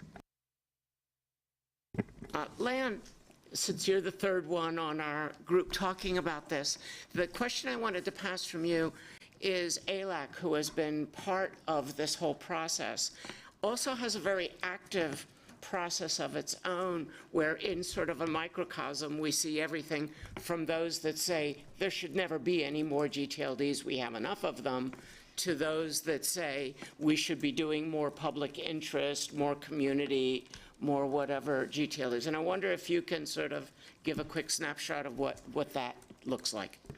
Thank you very much, Ari. Indeed, there are different points of views within the at-large community as to should next round of new GTLDs happen or not. And as you rightly point, there are those who don't think that there is a need to open a next round, but there is also another part of the at-large community that thinks that it actually brings a lot of value to open the next round of new GTLDs. Maybe the main concern from the at-large community, as I read it, is to have better ways to support community applications. So this is where I think the at-large community is now centered these discussions, mainly in two issues. One is, of course, consumer protection, consumer trust, and the other one is community applications that should be supported and given priority over non-community applications. So the discussions are going along these edges, and it is something that is on top of mind of the at-large community. Also, the at-large community has been very active in different subgroups and tracks in regard to the geonames, provisions, etc. We have a very active group of participants, and that is something that it's also on top of the concerns of the at-large community. And as my colleagues have said, it is up to the community to set up the timeline for this to actually go forward. And we as board members will continue to work with the community and review the different work that is being carried out. So when the community feels that we are getting to the moment in which we can have a next round of new utilities, then we'll gladly review all the information at hand and make a decision. Thanks, Avery. Thanks. So just to end this, and it's a broad topic, one that I can talk about endlessly. I could talk about most anything endlessly. The other side of that coin is, at the last ICANN meeting, I had several people come up to me and said, you know, forget all the other stuff. We need more .brand GTLDs, and we're ready to go now, and we'll accept any set of conditions. Just let us go. So we have a very wide community of very different interests, and that we're basically, the GNSO is trying to sort of massage into one set of consensus recommendations that the board will be able to accept. I guess we'd open it for questions now. Do you do the questions? Do I do the questions? I'll do the first question if you want. Okay. Can you tell us on the subsequent procedures, is there, where is the GNSO coming from in terms of, should there be one next big round, or should the door be open to first come, first serve, or should there be various rounds, one for brands, one for community, and so on? What is the thinking? Okay, obviously I cannot speak for the GNSO, but in reporting what I've been watching in the subsequent procedures, there's definitely a recognition that we've spent enough time now that we've created pent-up demand again. So one cannot go into a first-come, first-serve with the pent-up demand. So the subsequent procedures will be some kind of round recommendation. Now, one of the things that's still pending, it was one of the things that was in their last review. It was part of what they asked the community of, should there be multiple rounds a year and following each other. One of the things that they definitely want to achieve, I believe, is that no more stopping. That this time there was a stop review planned after the last round, because we knew, I was part of the GNSO at that time, we knew that we would probably need to learn that we didn't get everything right. Even if it's the case this time that the GNSO doesn't get everything right, the proposal is that we don't do another one of these stops, that we also learn how to, whether we're doing successions of rounds, whether we get to the point someday where there is a first come, first serve, or perhaps short blocks, that any policy that needs to be delivered to fix things would happen in parallel and would happen without stopping the ongoing process. So I think there's a fair commitment to that, to exactly what kind of round, how long it is, the succession of rounds. There are various proposals, and they're still working through them. Thank you. So, time for questions. We have a question there. The no stopping is something that's really gotten my attention, but have to think about that. The question that I have is, in our first round, I think that there was some disappointment, at least I know I had disappointment, and I'm sure it's shared by others, that we didn't have enough community applications and we didn't have enough IDN applications, and we just didn't see the mix of applications that we had hoped to see. I know following that initial round, there was some hue and cry, particularly from Latin American countries and from African countries, that not enough was done to raise countries' attention to this opportunity. Yet I think in that discussion, we also explored the reality that there are reasons why, notwithstanding all of ICANN's best efforts to promote the program, to promote the initiative, that there may not be sufficient infrastructure. There may be other reasons in any one country why people are not able to step forward. But as we move toward a second round, I'm not sure that we have yet adequately addressed what can we do as a community to heighten awareness of, interest in, and support for more of these different kinds of applications that we had hoped to see. Yeah, no, and I was among those that shared that disappointment at that time.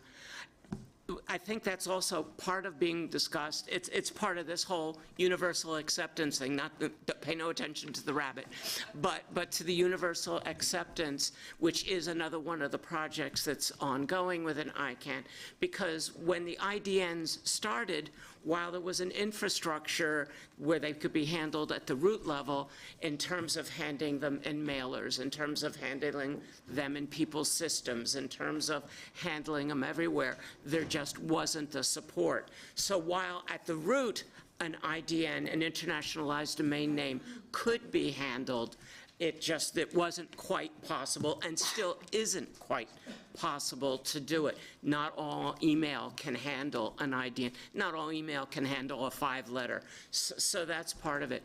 There is also discussion, and I think this is one of the strong pushes that comes out of the ALAC side of that on the community. I think there's also some push from it in the GAC for trying to make sure that we do a larger preparation, a more using some of the resources that we've got in the the outreach parts of the company, in some of the outreach with the at-large organizations that are spread, to basically try and get the word out for the applications.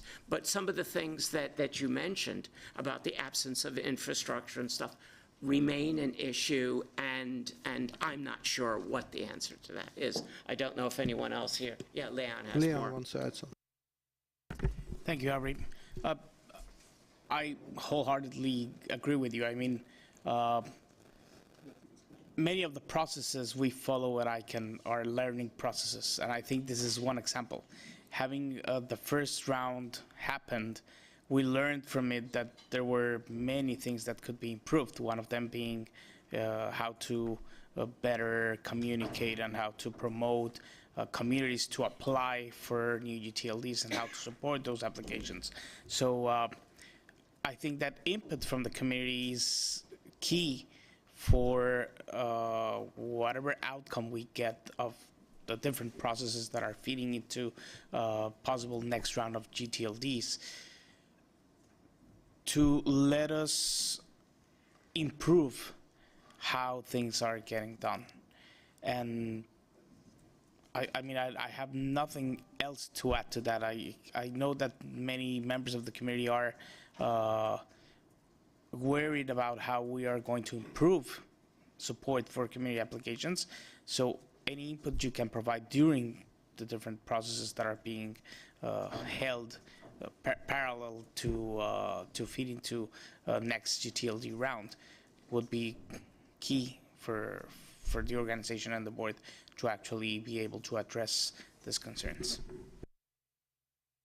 So I've got one hand there.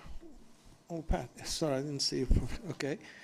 Sarah, did you want to add to, or shall I move on to? You can move on. Okay, go ahead first, and then Dirk after that. Yeah. Yeah. So this is Pat Kane from VeriSign. On the brands topic, we see a non-insignificant number of brands and some significant brands actually returning their TLDs from the first round because they've not found a reason to do that, to do anything with them. My concern about a brands-only round, or even the brands in the future, is that we have a lot of suppliers who are talking about the pent-up demand from the brands. I don't think we've seen any studies that actually talk about what the brands are looking for. So I'm concerned that we're moving, or talking about moving quickly on something that we don't have a lot of real data. So, and the second thing I wanted to add was on the no stopping, Aubrey. On the no stopping, I'm concerned that at some point in time, we're going to have a root zone which is gated by our regulator that will be competitive with some of the TLDs that we are issuing to other operators. Okay, on the brands, the only thing I would comment on the brands only round, and I don't think I was actually going there, although you're right, people have called for it.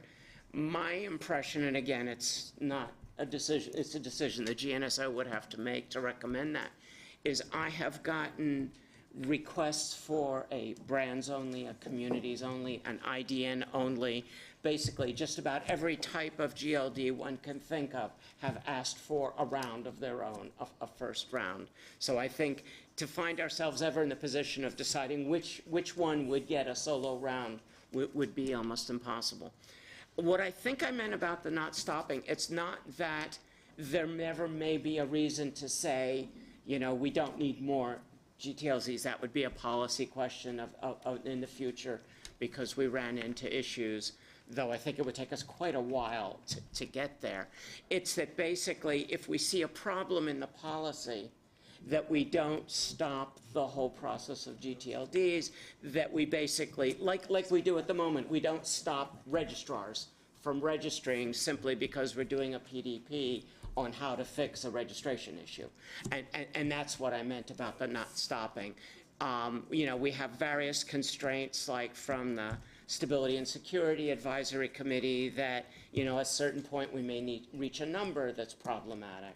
You know, again, we're nowhere close to it, nor will we get close to it in a decade, but there are all kinds of other issues that could cause other policies to say, yeah, stop. And so that's what I meant by not stopping to do a policy correction.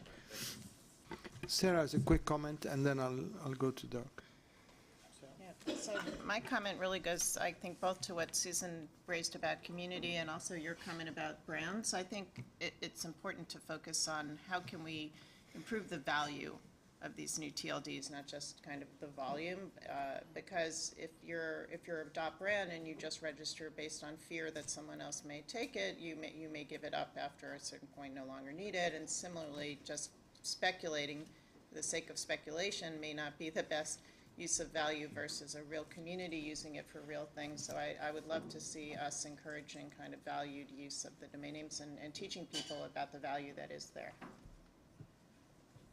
Thank you. So, Dirk Krzyżanowski, with my different head of TLD consultancy on, we in the last round had consulted a lot of community top-level domain names and recommended to do so for them. And the result was that the community feature, which is itself a super thing for communities, ended up in a really long delay of most of the community top-level domain names because they were dragged by competitors in ICANN's accountability mechanism, which themselves are good too, but bringing this together, I couldn't recommend communities anymore because you can say to interested parties, it will take you years and years before you get your top-level domain name. Adding to this, I'd like to reiterate that we, as a consultancy, we have quite a number of geographic top-level domain interested parties, like community, like cities and regions, and also some brands. Not thousands, but a nice number of interested parties. Oh, thank you. So we have 6 minutes left. Any other question on new GTLDs? All right.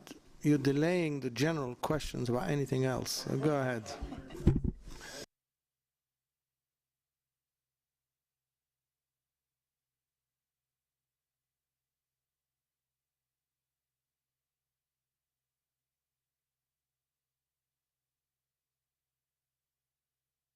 If a new round could start in 19? Just .brands. I don't know of any recommendation that that would be the case. So while it's impossible for me to say something is impossible, I see no way in which it could be possible.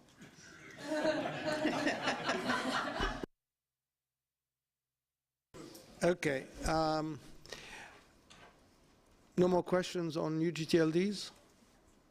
One more question. Hi, Clement. I'm a PhD student. We just learned some weeks ago that Akram was leaving ICANN for Donuts. How do you prevent some ICANN executive board to join or to create a company dedicated to new GTLD application? Excellent. So we finished with new GTLDs. Now we're in the open questions. So Joran, we've got 5 minutes for that. I mean, first of all, I mean, this from time to time this question comes up, and first of all, inside the community, I mean, look at this. The one who writes policies are actually within the community, because what ICANN.org is actually implementing what the community decides. So and sometimes told me that we are the regulator. If anyone would be a regulator, this is actually the ICANN community, and especially when it comes to the util program, it's the GNSO. And my understanding is that people change jobs all the time there. So the second thing is that Akram left. He worked for us for 8 years. He's a good friend of mine, and started working for a company which I think is called Cinnamon Bun. But, you know, and it's very unusual that any executive on that level actually leaves for anything. And I think we have to go back like 4 or 5 years ago. That happened last time. California employment laws are very specific, but we have some very hard rules in place when anyone leaves ICANN for anything. And that is, you know, it's not like you can just leave. So there are documents, there are agreements, and there are written things how this is handled. But then again, you know, we don't tell you that entering, for instance, in a work group, that if you change job, you can't do that. People work for ICANN.org and join the ICANN community for different reasons, and they move on and they leave on, and that happens all the time. My understanding is also that many, many, many years ago, there was a board member who left or did something, and that was handled within the board. So I always think that we should caution ourselves to see a bigger problem that it actually exists. I'm grateful for the people working for ICANN.org, and I'm grateful as long as they stay. Thank you. Any other questions of any nature on any topic?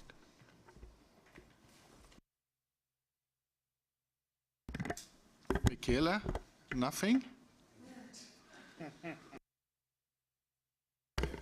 I'm not in the mood to get into some kind of tit for tat with you, so no. So what am I doing here? All right. Anybody else needs to be entertained? Any questions? No? All right. I think we have maybe a minute to go. We have to. Can we leave that dialogue outside this room, please? Yeah, we'll have to, because it's getting very dirty. He got your attention at last. Yeah, he did. Okay. All right. I think we're done. We have to be respectful to the other session. Joran, you wanted to say something, 1 minute before we leave?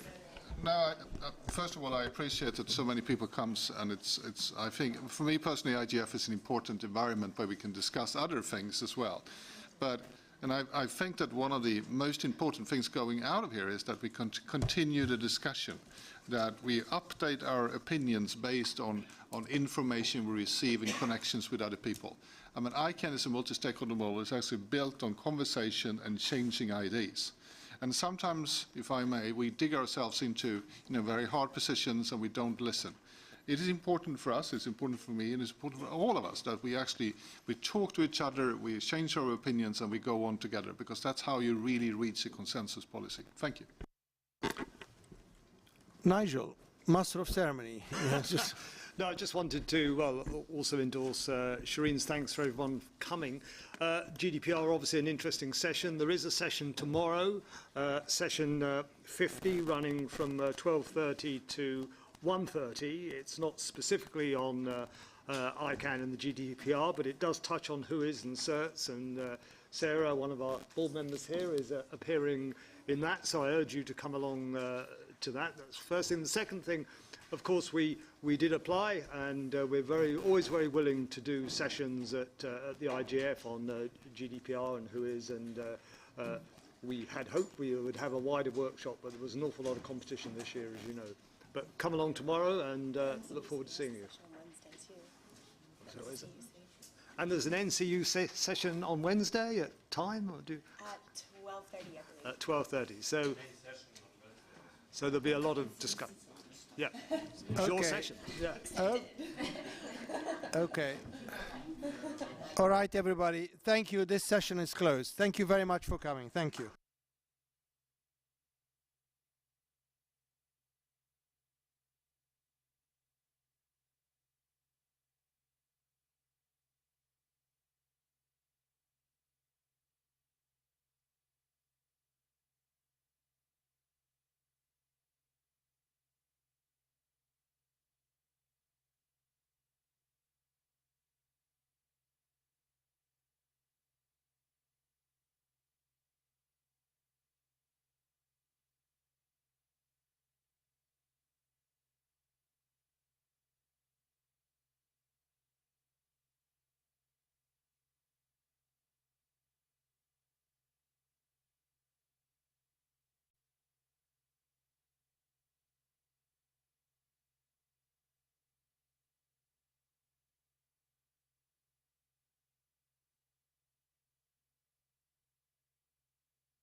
Good morning.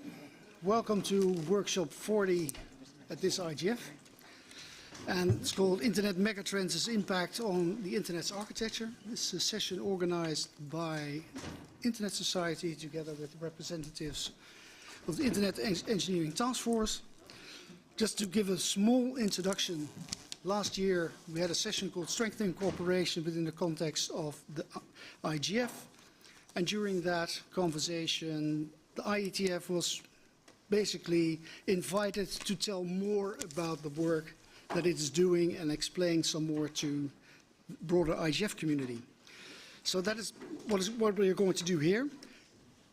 We're going to be presenting 3 case studies that are currently being worked at the IETF, and the IGF community is invited to learn more about the work currently underway there, but it's also invited to reflect on current and future Internet protocols and standards as they impact investments, technical deployment, policy decisions, etc.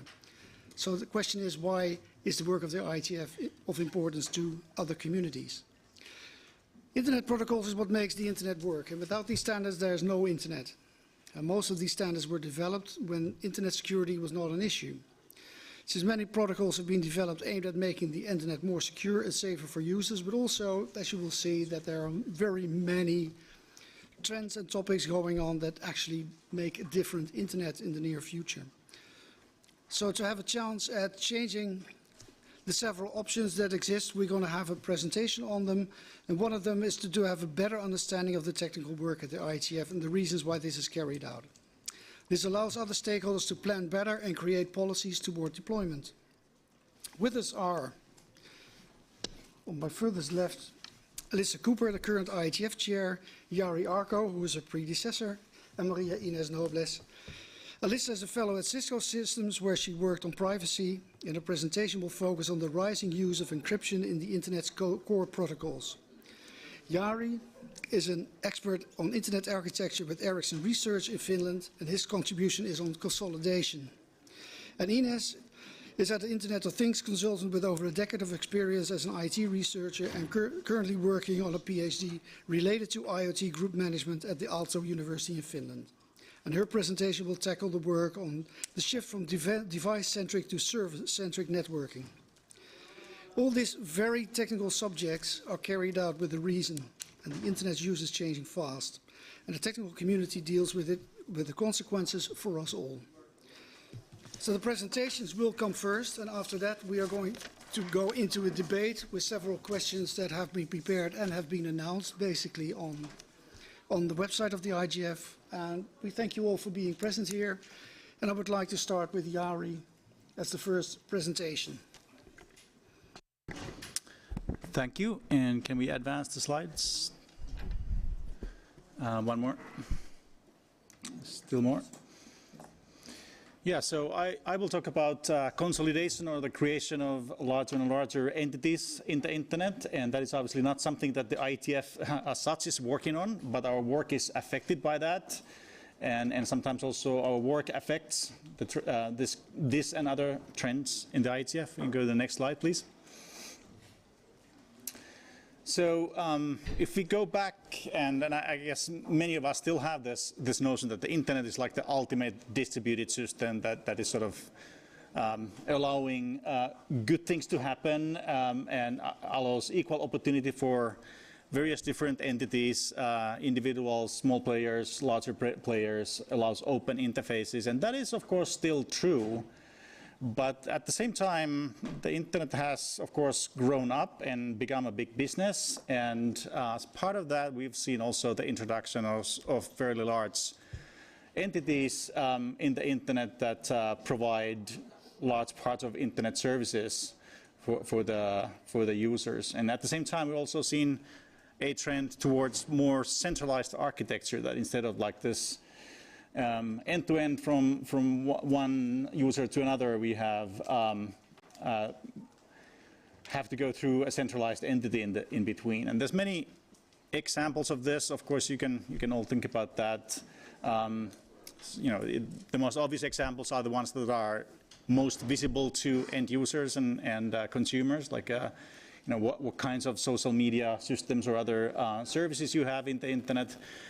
But you have to understand that it actually goes pretty deep, like on many different levels, starting from like internet traffic, which is consolidating more and more, or concentrating on relatively small number of hands. So the large internet companies, of course, are high up there, as well as CDNs and other providers like that. You can also think about things like app stores and cloud service and so forth, where there's a relatively small number of choices, or your choices as an end user may be somewhat limited. And just sort of reflecting on some of these personal experiences in this space, at least. So, for instance, if you think about social media networks, I mean, obviously you have a choice of many, but once you choose a particular one, you may feel that you have to be in that particular one because everybody else is there, but you have very little freedom to sort of personalize your experience or dictate how you want to use it, but you've been given a particular product and you can't change that much. Email is another example. Obviously, email is a distributed system, works well today, but I've found that it's actually quite difficult, even as an expert technical user, to set up your own services. You have to go, like I have an email service with a set of colleagues in my company, but it's actually difficult to manage that even if we know what we're doing, because larger entities find it easier to be able to provide email services, as you're not as easily blocked by various kinds of spam blacklists and such, which we sort of constantly are without any fault of our own, for instance. And it's difficult to provide services because you can be treated in any fashion as a small entity, but if you say Gmail, nobody would in their right mind block them from their email service. Next slide, please. So obviously the growth of the internet and sort of it becoming real business, a real thing, and so important for all of us has been the key factor in this. And this is kind of like a thing that where the market forces, economics, competition, policies, and technology meets, and this is the end result, or these things all affect this. And from our perspective, like we are technologists, like our job is to work on technology and trying to figure out what to do next, like what would be a good thing for the internet for us to develop.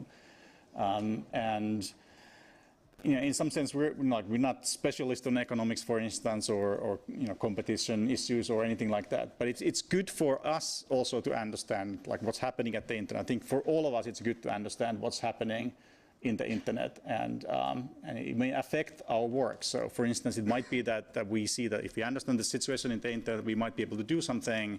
Like if we choose this path on a technological choice, then this will, you know, improve the chances of small players versus large players. Next slide, please. Just briefly, I'm going to talk about some factors leading to consolidation beyond the economical ones. Obviously, network effects. You go to a particular service because there's lots of other people or other entities there. That's a value. It provides more value the more people there are in that particular network. So that's kind of clear. But there are also some technical things and fundamental things. For instance, if you want to provide a low latency service, like where you get to, you know, some content or some thing from, you know, different places in the internet very quickly, let's say in 10 milliseconds or whatever the number might be, you have to do it fundamentally on a global scale on different places. So you just cannot do it because of speed of light otherwise.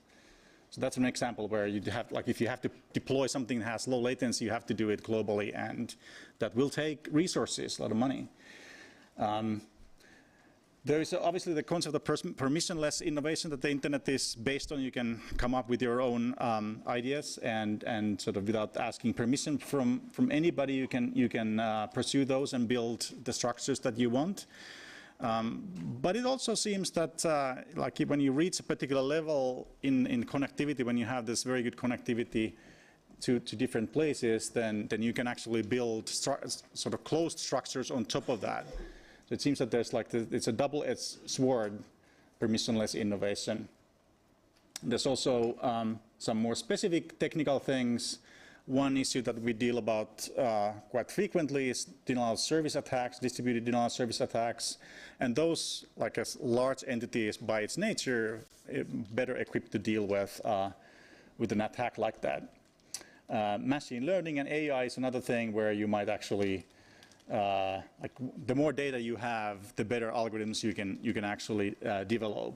So that's a future thing that hasn't really happened yet, but we'll probably see the effects of that. Next slide, please. So we have some open questions that we could talk about through the rest of the session, and you could provide feedback or answers to these questions. So I guess the first one is, do we understand these kinds of trends well enough to be able to take them into account? Do we, for instance, do enough research on this? And I would actually claim that we don't. We could ask about the consequences of consolidation. And one of those consequences might be, for instance, that you have this asymmetric balance of power, that there's a large entity that dictates how things are, and then the small entities, say the individual users, can't really have much say. And then how can we better address those things, like not just we, like the engineers or techies, but like we all together? Like what's the forum? Is it the IGF, where we can talk about things like this that are crossing technical and other areas? And also specifically for the engineers here, what technical tools might actually mitigate the situation there? You could think about some things like you do federated systems, which might help small players get together and build a system or a service. You could think about things like browsers having tools that are on the side of the users, preventing information leakage to the various services that they use. And we have many of those things today, but they're not super successful, I would say. And also, it's kind of weird that they're not the default. So I think I'll leave it here and let you, Alyssa, continue. Thank you. I think when we can go to the next slide, thank you. When we get into the discussion portion, I think we'll find lots of places where the trend that I'm going to talk about, encryption, intersects with the one that Jari just talked about, consolidation. So if we think back to the early days of the internet, when many of the core protocols were being developed in the 80s and 90s, most of them were standardized in an unencrypted, or what we call clear text fashion. Some of them also were accompanied by versions that were more secure and that provided encrypted modes. But the dominant mode of operating these protocols was in an unencrypted manner, which meant that any observer on the network would be able to access and read the data that was being transmitted using these protocols. In the late 90s and early 2000s, there started to be more of a push to develop more protocols in a secure fashion, and we started to see some of those seeing wider deployment. But even up to this very decade that we're in now, there's a large proportion of traffic on the internet that was being sent unencrypted.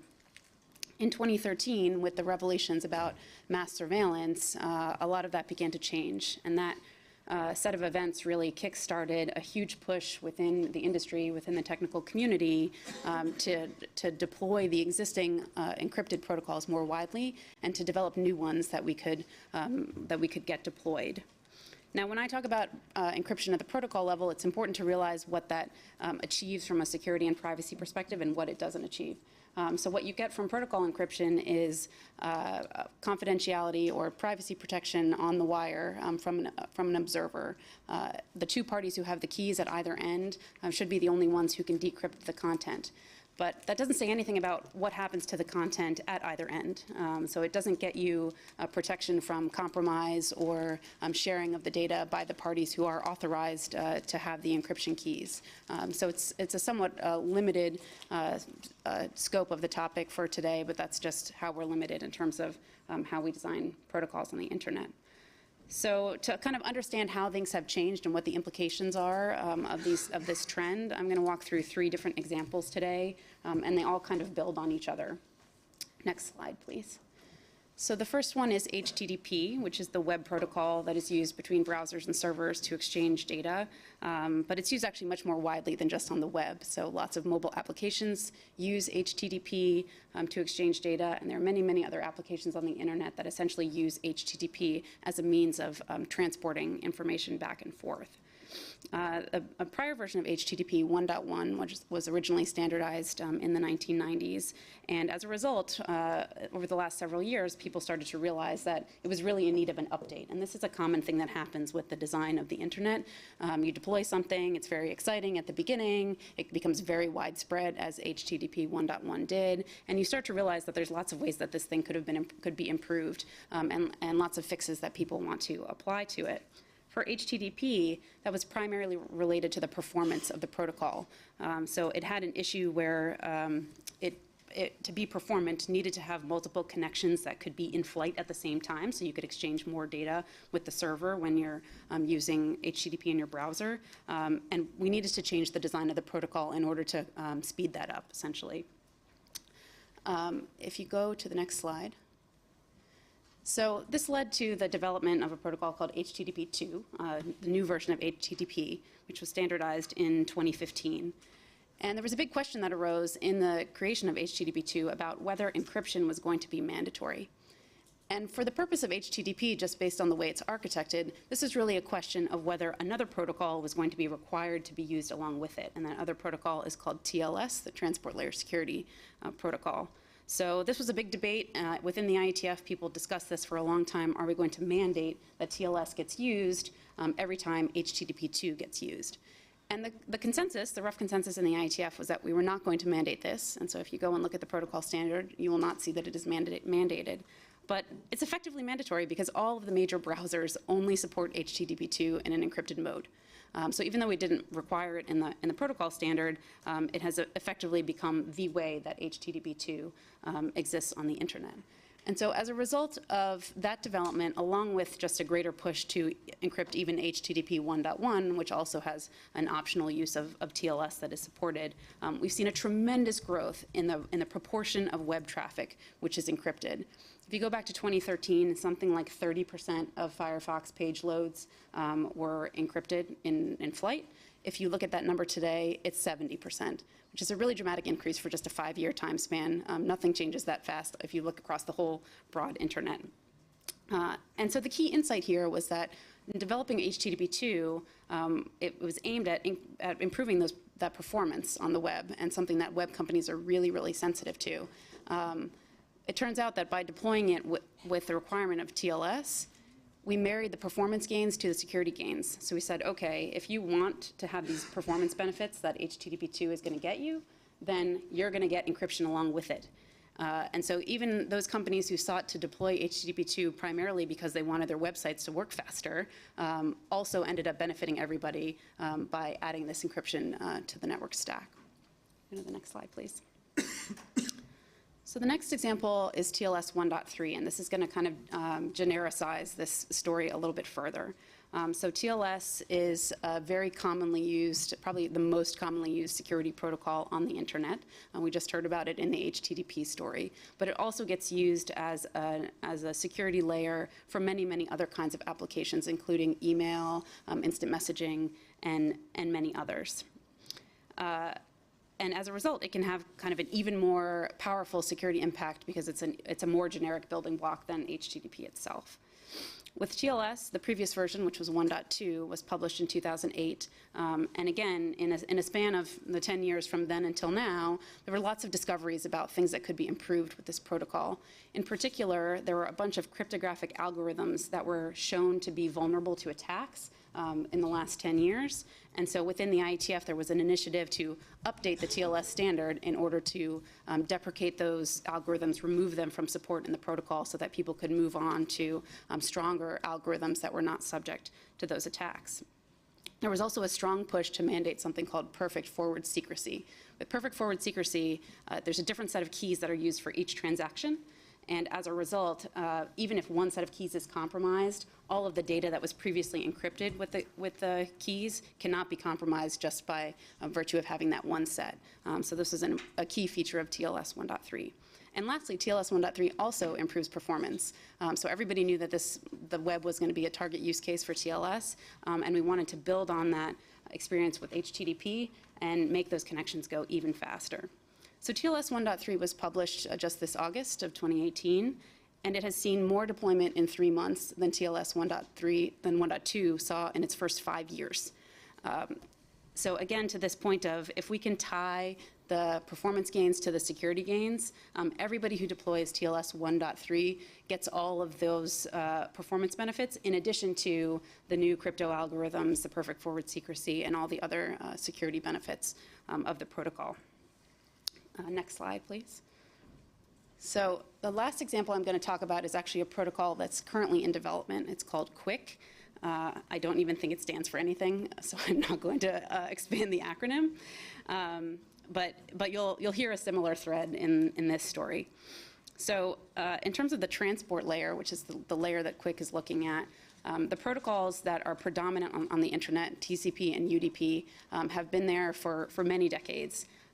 And over those decades, we have developed several other transport protocols, none of which have seen any significant deployment whatsoever. And in part, that's because it's very difficult to get these protocols through firewalls. So a lot of firewalls are built such that they can recognize TCP, they can recognize UDP, and they will let them through, and they won't let any other transport protocols through. So this is a key goal in the design of QUIC, is that we want to make it easy to deploy. We want to make sure that it can get through those firewalls, no matter what else they might be filtering or blocking.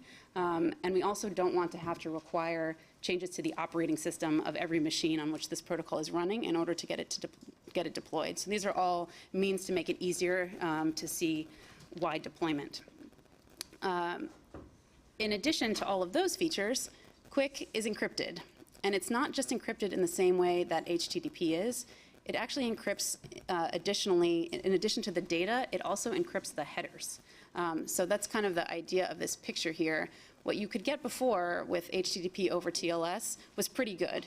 You could encrypt the payload of the transaction so that the data that you're exchanging back and forth was protected from observation on the network. But what you couldn't get was the encryption of these headers, things like session identifiers, congestion window information, other kinds of data that still gets transmitted by TCP if you're using a traditional HTTP stack that reveals things about the endpoints. It might not reveal the data, but it can still reveal a whole lot about the communication that's happening there. And so with QUIC, what we've decided to do is actually roll TLS right into it and get rid of the TCP layer. And the UDP headers don't really give very much rich information about what's happening at all. So being built on top of UDP, rolling TLS in, and actually having HTTP incorporated as well, this gives you a generic transport layer protocol which encrypts more of the stack than really we've ever seen for a protocol that we expect to see very wide deployment. So this one is still in development. It's hopefully going to have its first version officially published next year. But for example, Google already has something like 30% of its traffic running over QUIC, which is one indication of how wide we expect the deployment of this to be. Next slide, please. So just to sum up and talk a little bit about the implications of this trend, the sort of strategy in sum is that we've focused on designing features that the market is demanding, in particular more performant protocols, and tying those features to mandatory security. So if you want these performance benefits, you're going to get these security benefits too. If you want to get through firewalls, you're going to get these security benefits too. And that has yielded essentially dramatic improvements for user privacy and security on the internet, sort of replaying that formula every time we look at a new protocol design. Now, in addition to this, this is a shift for network operators who are accustomed to having lots of access to metadata and content in clear text in order to do lots of different things on their networks. So if you think about your typical way of measuring performance, if you're a network operator, of doing diagnostics and troubleshooting, of doing spam filtering, of doing malware and attack detection, of applying quality of service or traffic differentiation to the traffic on your network, a lot of the systems that are in use today that are used for all of those functions totally rely on the notion that they're going to have clear text access to the entire packet every time it hits their network interface. And that obviously is changing, has already changed a lot with HTTP and is going to change a lot more with QUIC.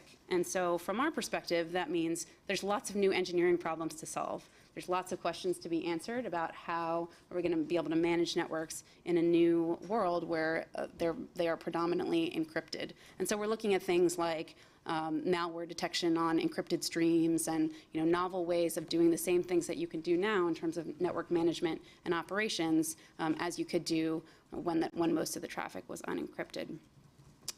Just the last point to tee up some Q&A. There is a potential for interplay with consolidation and encryption. So the widespread use of encryption, what it does is it limits the parties who actually have access to the data. So if what you're concerned about is a smaller number of entities with access to a larger amount of data, encryption actually forces out a lot of parties who used to be able to observe this data on the network. Now, whether that necessarily facilitates consolidation or not is maybe something to debate, but that's kind of the touch point where the two things interact. I'll leave it right there.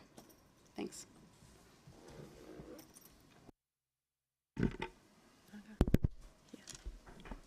Next. Okay. Thank you, Elisa. I'm here. Thank you, Elisa. Next slide, please. Next.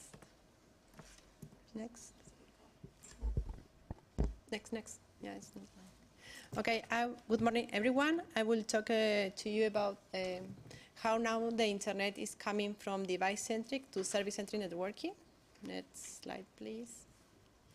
Okay, when the internet started, like 40 years ago, there was a trend to connect end-host devices or hosts with resources that are remote. So I need a way to localize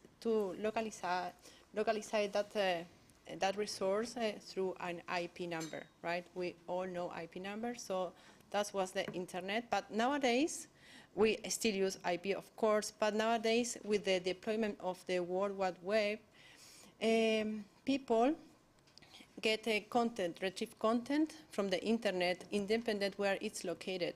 So we have to think, how can we modulate the internet based on services, based on content? Yeah, independent where it's located.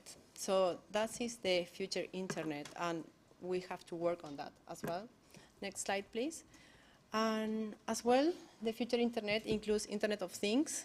What we know, it's like all kind of device connected, like constrained devices with constrained resources, like low power, low memory, and as well in constrained networks, like with high packet loss, as well including not constrained networks and not constrained devices. So nowadays we have at our home like a smart home scenario. For example, we have like smart devices.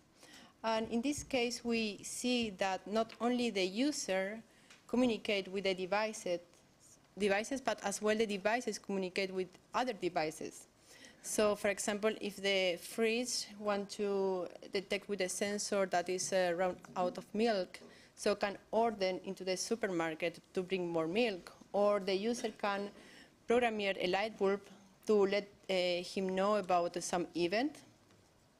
So we see here that the internet, or the use that we use to the internet, is based on which service we can get from that, independent where it's located, the devices. We don't care, right? We care that we get the functionality running, what we want.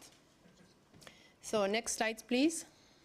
Other examples of where the internet as well is based on services, for example, in e-commerce or online shopping, where you have stateful services, means like you need to transfer between the client and the server some kind of information, especially for security reasons.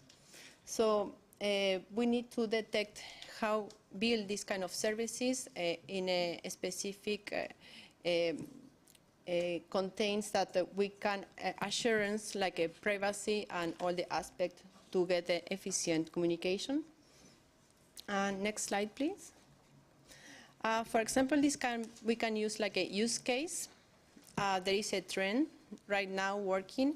W3C is working in the Web of Things, means that I can connect, right, devices through the web browser. That is the work going on. And since the deployment of the web bring this kind of services, like thinking about services, now we have like the browsers allows two devices connect between them.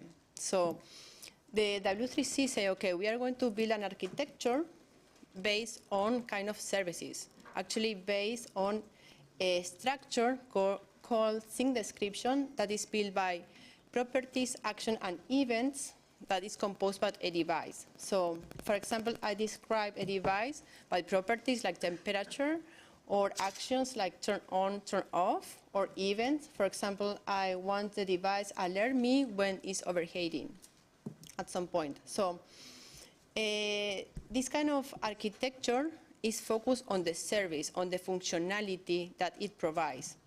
The goal of the W3C is connect devices independent of the underlying implementation. So it doesn't care if I connect it between HTTP or CoAP. I should be able to talk with the device, and I should be able to access to that service or actions that I want. So that architecture is basically built by Thing, like I said, things like anything, a resource that you can locate in the internet. Then the things is described by the thing descriptions, like a set of property, action, and events that you can manipulate with operations. Then when you want to connect this kind of structure, when you want to connect your service between independent protocols, you specify the protocol that you want in the binding templates. So if I want to use HTTP or CoAP, I add information in my thing description specifying which protocol I want to use. Then the last part of the architecture is like the scripting API, where it allows me kind of operation, for example, to expose my thing description, expose my set of properties, action, and events, expose my services. What can I do? What can I offer? Then as well with the scripting API, I can consume, means that I can manipulate the properties, actions, or events. So based on that, that is a new trend. So we see that they are working on basically how we can build the internet based on actions, services, independent, where are located or independent of the underlying implementation. Next slide, please.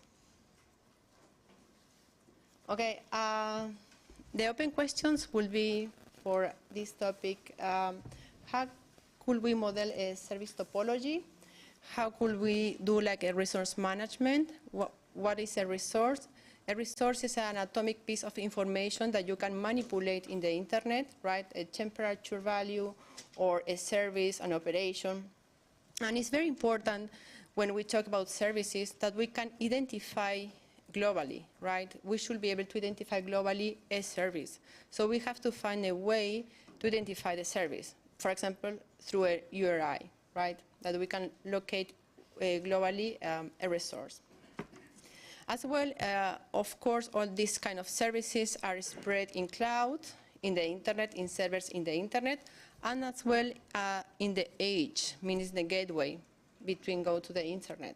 So we have to see how can we form our architecture in the way that we can get, for example, cache information in the edge, and so we avoid some kind of congestion to the cloud, to the internet. And as well as very important, well, how we do the forwarding of the services. If we base our architecture based on service ID, how can we efficiently do the routing on the services. Of course, all these kind of services need an orchestrator, an entity that they can manage. So we need a manager that can efficiently manage the kind of service distribution. And since the service are finally by user, but end user, we need to assurance that the security and privacy components are there. We cannot avoid, the security is not negotiable, so we need to specify an assurance the security and privacy like components for that. Thank you. Thank you all. I forgot to introduce myself, which I usually do because I'm so enthusiastic starting the session. My name is Wouter Natwis. I run my own consultancy and I've been invited by the Internet Society to organize and moderate this session for you. I'm being assisted by Paula Real, who is doing the remote moderation. And my first question, is there anybody online at this point? No? There's people online, but there's no question yet. I'm going to ask. Just ask if there are questions and we'll make sure that they are addressed. Just to get a feel for who is in the room before we're going to go into the questions. Who is here from the technical community? Just raise hands, please. That's a fair amount. Who is here from government? And who is here from the public side, from the industry? A few, and from academia. So the technical community is civil society. Thank you very much. Sorry, who is here from civil society? Thank you. It does show that the technical community is very interested in this topic, but also luckily that there's a lot of interaction possible. What we're going to try to end in the last 15 minutes is to see how can actually, if necessary, when necessary, make sure that the interaction is being taken to a next level and see how that can actually be done. But first we're going to have read some questions on the screen. We'll probably have some questions on the room. I'll start the interaction with asking the three people who presented to ask their main question to the room and see what answers they get, and then we'll turn it the other way around. So who would like to start? I don't necessarily want to start, but just want to note, I think we have until 13:20, so we have 55 minutes, right? Yeah, okay.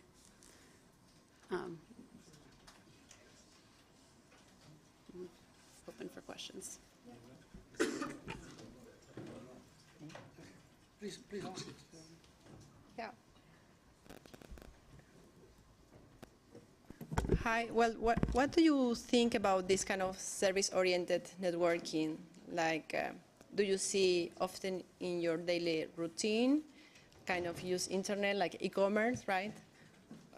What do you think should be improved based on your daily routine using those tools? Or you don't like realize? Yeah.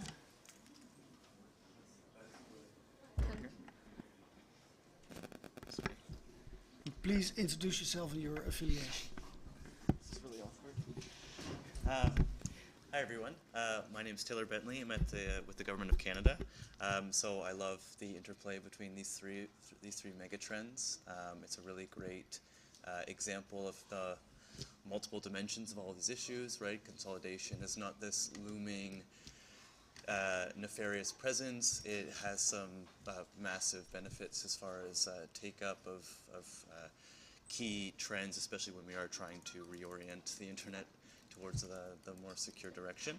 And this service-oriented or this more service-centric trend is really fascinating. So we're doing quite a bit of work on Internet of Things, and a big candidate for us right from the get-go and remains an ongoing focus is through MUD, manufacturer usage descriptions. But this is, this is a design problem, and it's that design problems take many years to fix, where it sounds like service problems could be just a matter of a policy update. for instance, an improved browser that can ultimately provide this the service benefit, the functionality of making our devices, when we use them, work better, make them more secure, because we have, I mean, part of making sure they function properly is understanding them, understanding their limits, understanding what they shouldn't be doing. So I guess within my question is how quickly can we fix or improve or enhance the security of the Internet of Things using this service-based approach? Thanks. And is convergence the secret to this? Thanks.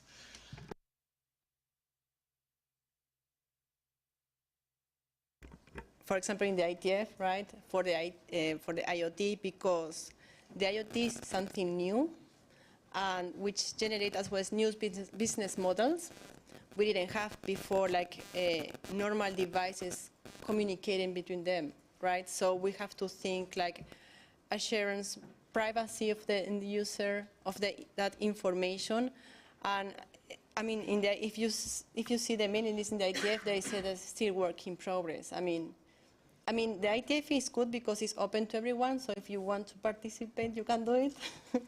And there is like a group of people working in security.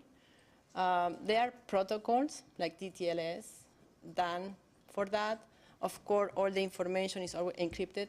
Every protocol that is developed in the IETF should have its own security considerations. So, I mean, it's still there, work done, but still is like, it's fresh because these new business models bring new issues, security issues as well. So.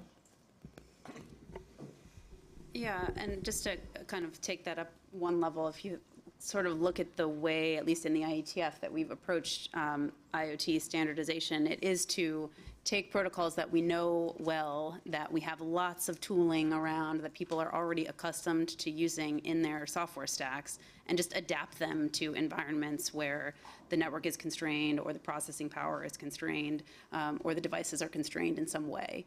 And the theory behind that was to make it easier for these things to get reused by having the basis for them be very familiar, and the sort of software development ecosystem around them be familiar.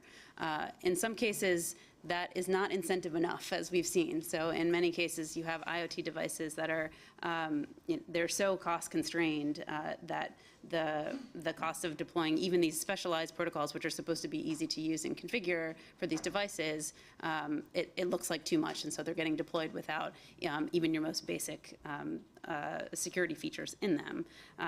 Now, MUD is an interesting example of another train of the standardization and engineering effort, which is to look at that situation. We know there's insecure devices out there, and try to layer on top some other mechanisms that network operators and device manufacturers can use to start being able to detect attacks or to detect anomalous behavior. And that's what this manufacturer usage descriptions, or MUD, is all about. So instead of trying to attack that at the layer of the protocol that the device is actually going to use, we assume the device is going to use is going to do some things that are wrong and that we're not expecting, and we can use tools like MUD to help find out when that's happening, and then hopefully to mitigate any potential attacks. I just wanted to highlight something else that was said, because I thought it was very insightful, which is that in some ways the consolidation trends that Jari talked about can make it such that you only need a small number of actors to decide to do something good for the internet,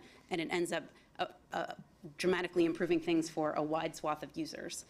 So if you go back 10 or 20 years and you had many more operators and content providers who were proportionally serving the user base, if you had to convince all of them to start using TLS, for example, that could take a really long time to reach the bulk of the content being served on the web. As these things consolidate, it means that a smaller number of actors can take a positive step, and it can have a big impact. Now, if a smaller number of actors take a negative step, it can also have a big impact, and that's why it's sort of this double-edged sword that Jari was talking about. And if I can follow up on that a little bit, so first on the IoT space and security issues. So one of the difficult issues there is that the IoT is not like one thing. It's like 10 million different things, like literally 10 million different applications, and you can't really like it's difficult to generalize necessarily, but the issue is that people do not just like they don't necessarily deploy the greatest technology, but they also do very stupid mistakes like default passwords and such. So I think we have to attack it from multiple fronts, and one of the fronts is to create better devices, for instance, when you create a product for the IoT space, and avoid some of these simple mistakes, even if MUD and other technologies can help somewhat. That's still necessary. And the other thing that I wanted to follow up on Alisa's great point about this, like small number of people being able to actually affect the internet in some way, and that's certainly true. But it's actually quite complicated still. Like let's take one very concrete example. In the IETF, we've developed a protocol called DOE, which is DNS over HTTP, and the basic idea of that is that you, instead of DNS protocols, you use HTTPS to access the content or the DNS content. So you send queries over this protocol, and it's encrypted, and it's a great thing. I mean, it can provide this benefit of limiting the number of parties who can access whatever you're asking the DNS for. But it does have a downside, or the way that it's possibly being deployed. This hasn't really happened yet, but we're sort of suspecting it will happen. So one way of deploying it, if you think today, like how you ask queries in the DNS, you go around like in whatever network you happen to be, you ask the local DNS resolver server for information or for the query, and there's like 10 million different servers in the world, or even more, in different networks that answer these questions. So it'll be very difficult for anybody to get to all of those servers and figure out like what are the people in the world asking DNS about. But one way of deploying this kind of technology that it's again, small set of people decide, let's say the browser vendor decides, we're going to use this DOE service, but it's not really available in all of those 10 million different servers. So why don't we just point it to 8888 or 1111 or one of these general purpose resolver services. And suddenly you have a situation where, yes, you've encrypted information from the outsiders, but you've centralized information that used to be in 10 million different places in the world into like a handful of small or small number of entities that are large and who are like, I know some of these people personally. They are really good people. They manage their networks and servers perfectly, but still you create this place of extremely valuable information that could be asked by the government or could be used for commercial purposes, and it's particularly for the government ones, it's difficult to resist. So there are these trade-offs. So it's not entirely trivial how we approach some of these questions. Thank you. I think what all these examples show is that, that how it affects literally all of us, all the devices we run at home, how consolidation actually will affect probably the sort of services that we have, or even the quality of the services that we have. The Internet of Things, actually, we haven't seen the beginning of it yet. So from there, I think the question is what you said, Jari. We need to have better tools, better internet-connected devices. But who is the we? And probably a lot of the we are represented in this room. So how do you envision the we getting together? And then I'm going to ask also the room to reflect on how do you see your role in the topics we are discussing today. So, and then I'll go to the remote question. Thank you. So who are the we and how do we connect?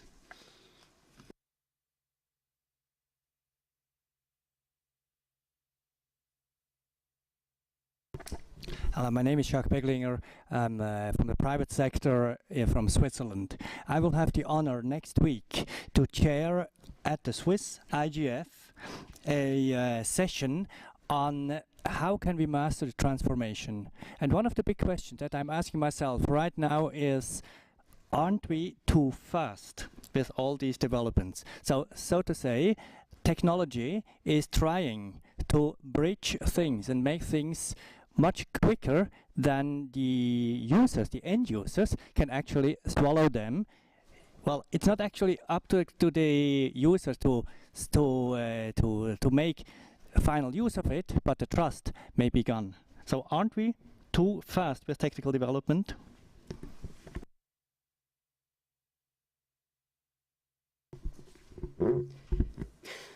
I'm the lucky person who gets to answer that.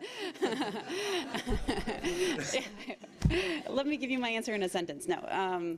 So I actually, I do think kind of trying to lump all of technology development into one category makes that question almost impossible to answer. But I do think we can break it down. And so I think from the perspective of some of the developments that, at least the ones that myself and Inez talked about today, these are like identified engineering challenges that we've known about for decades, where people could see in the 1990s that there was a better way of doing this. And if we could just figure out how to do this, then a lot of people would reap the benefits of service-oriented architecture or the rise of encryption, because things were getting attacked and you couldn't compose services very easily. And when you roamed from network to network, you had to start all over, and there were serious user experience issues and attacks against the integrity of the communications and the network that where it was obvious that we needed to develop some solutions. And so from our perspective, the fact that it in some of these cases took 10 years to develop the next version or to get it deployed is not too fast at all, right? It couldn't come fast enough, and we feel like we've finally kind of found this rhythm where we've figured out how to embed the incentives of the people who need to deploy the things into the design of the thing itself, such that once it's finished, everybody looks at it and says, oh yeah, I want that on my network, and it's going to improve the experience that my users have and the experience of everybody else on the network. So that's, in terms of like there's some obvious problems to get solved. I think it's not moving too fast. It's not moving too quickly. We only can figure out how can we make the process go more quickly. I think in terms of the broader set of, okay, now we deliver all this technology to people and there's all these implications. I think that's more of a case by case. If we could go slower, what would that mean and what would that look like? But for these, sort of harmonizing the architecture and increasing security, I think it's mostly a benefit and not a loss to go more quickly.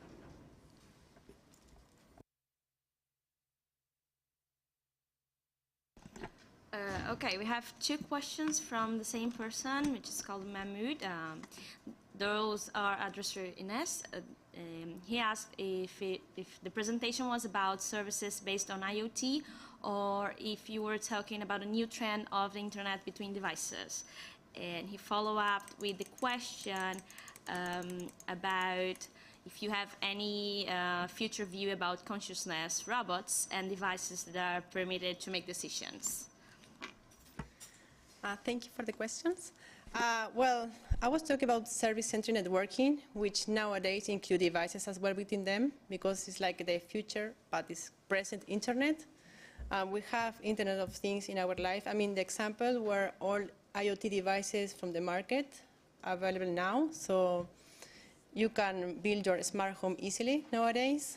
And as well, there are a lot of IoT system deployed, like for agriculture, smart buildings, smart AMI, like electricity. So there are a lot of IoT work ongoing and deployed. So it's like the service, you should think that you are connecting people and you are connecting devices. You cannot avoid and think only in people, because nowadays the devices are with us, right?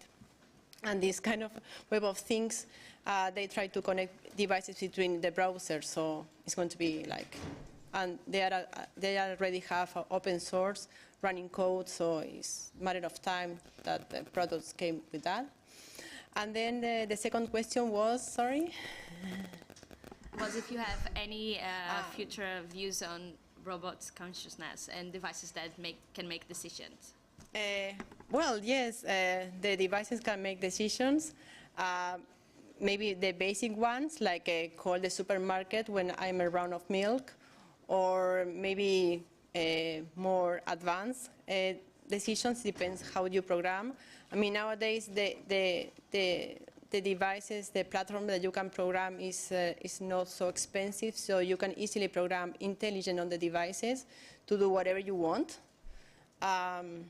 Is available. So yes, I mean, this kind of machine learning orientation, in the ITF as well, there are a working group working on like machine learning for networking, and there is a lot of research in academia done on that, like multi-agents on the web browser level.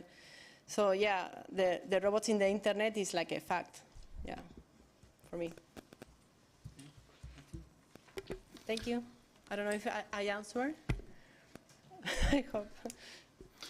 Yes, thanks. Matthew Shears with ICANN. So these three presentations are really interesting because I want to bring the conversation back a little bit. I will answer your question, but in a roundabout way, if that's right. I want to bring the question back to what Jari was saying about consolidation and the impact or potential impact on permissionless innovation and what it might mean for future innovation. What's interesting about this service topology is that it's in fact basically sharing an increasing amount of information and data between devices in a particular captive space, which you illustrated the home, but I would imagine that could be applied to any number of particular spaces.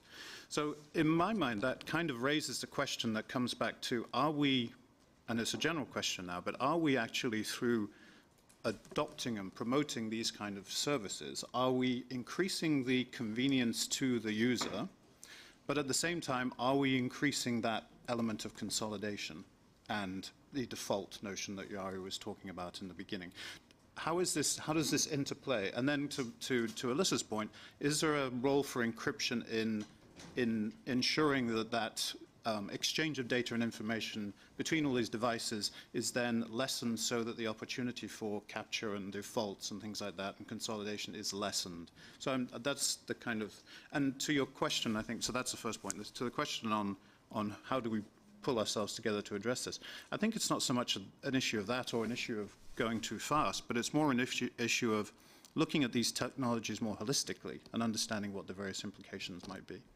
Thanks.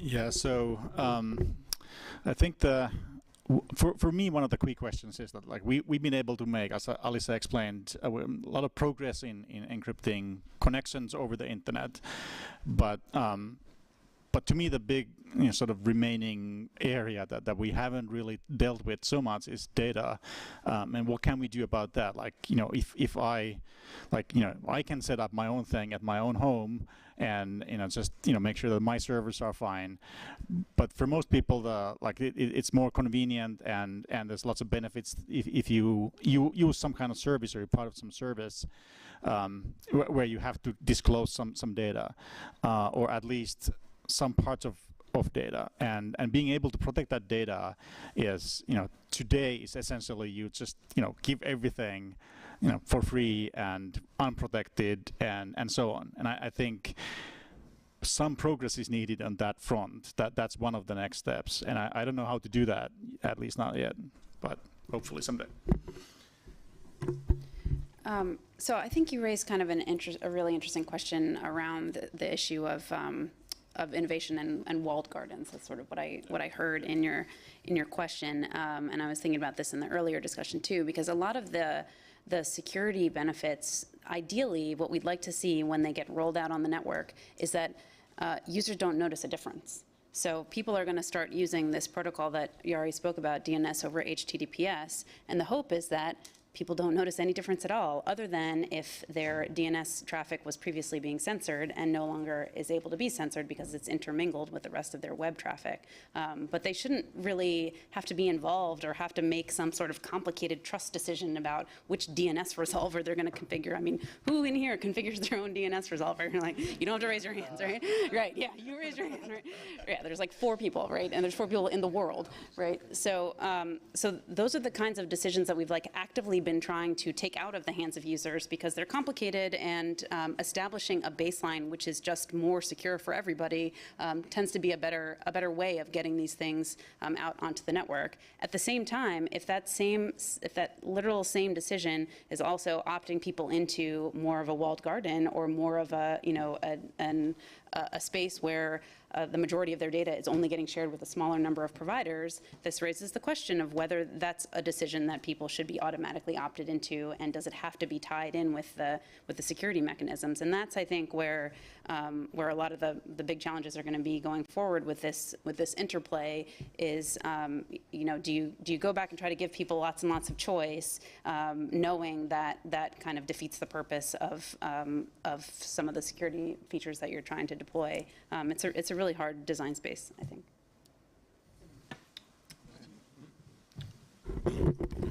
Dmitry Burkov. Hello. Dmitry Burkov. I'm sorry. Go ahead. No, Andrew. Please. Now it soundless. Okay, Dmitry Burkov. Now it's like represent .Moscow and .su. After all these presentations, which draw very simplified world, I have only one pessimistic conclusion, but obvious future development direction, because you closed the transmission.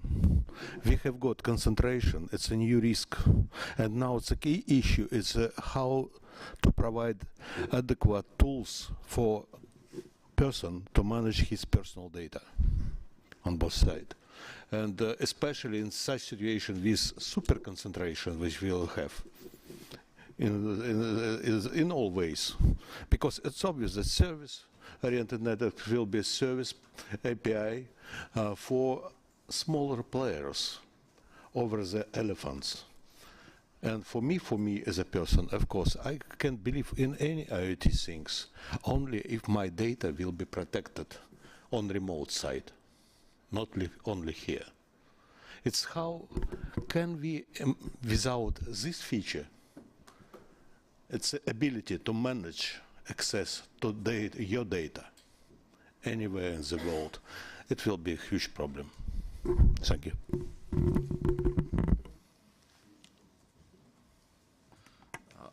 I'm Andrew Sullivan from the Internet Society. I wanted to chase something that Alyssa was saying, because it strikes me that the second part of this, of the title for this, right, was about what these mega trends do to the Internet architecture. And I think that there's a really significant piece here that that Dmitry just touched on. In fact, the consequence of this sort of the sort of service development and the natural consolidation that maybe comes from that, because the services all end up being done over HTTPS, and HTTPS maybe tends to concentrate because it tends to push the service towards a server under single operator, means that we have a network architecture that cannot, or perhaps cannot, deliver the end-to-end experience the way we originally envisioned this. That is, the services end up being run by other people. They have to be, because they're run as services in the network by concentrated server operators. If that is true, then we're potentially creating an intranet which has differentiation among nodes built into the architecture, and instead of an accidental property of the way we've deployed it. So the way we deployed the intranet, in fact, right, the theory was all the hosts were the same, and they could all send TCP to one another. But of course, that never happened. What actually happened was we had consumer access, and then we had like the real people. And the consumer people were out here at the edge, and they were just consumers. The network architecture that is implied, however, by the service orientation and the consolidation suggests to me that actually that's now a feature of the architecture that cannot be avoided. And you create a class of people who are simply consumers of whatever the network services are. If that's the case, are we still talking about the internet, or are we talking about a different kind of network, you know, some new thing that uses some of the internet protocols underneath, but actually is a consumer network, more like the, you know, kind of cable system with somewhat passive consumption at the edge? I don't know if that's the case, but it strikes me that there's a drift of this conversation that is leading me that way and making me sort of semi-suicidal about it. So I thought I would ask the question to see if everybody else gets depressed too. I'm glad you can still laugh about it. So otherwise, I would have got some medics for you or something. But yeah, I don't think we need to necessarily get depressed.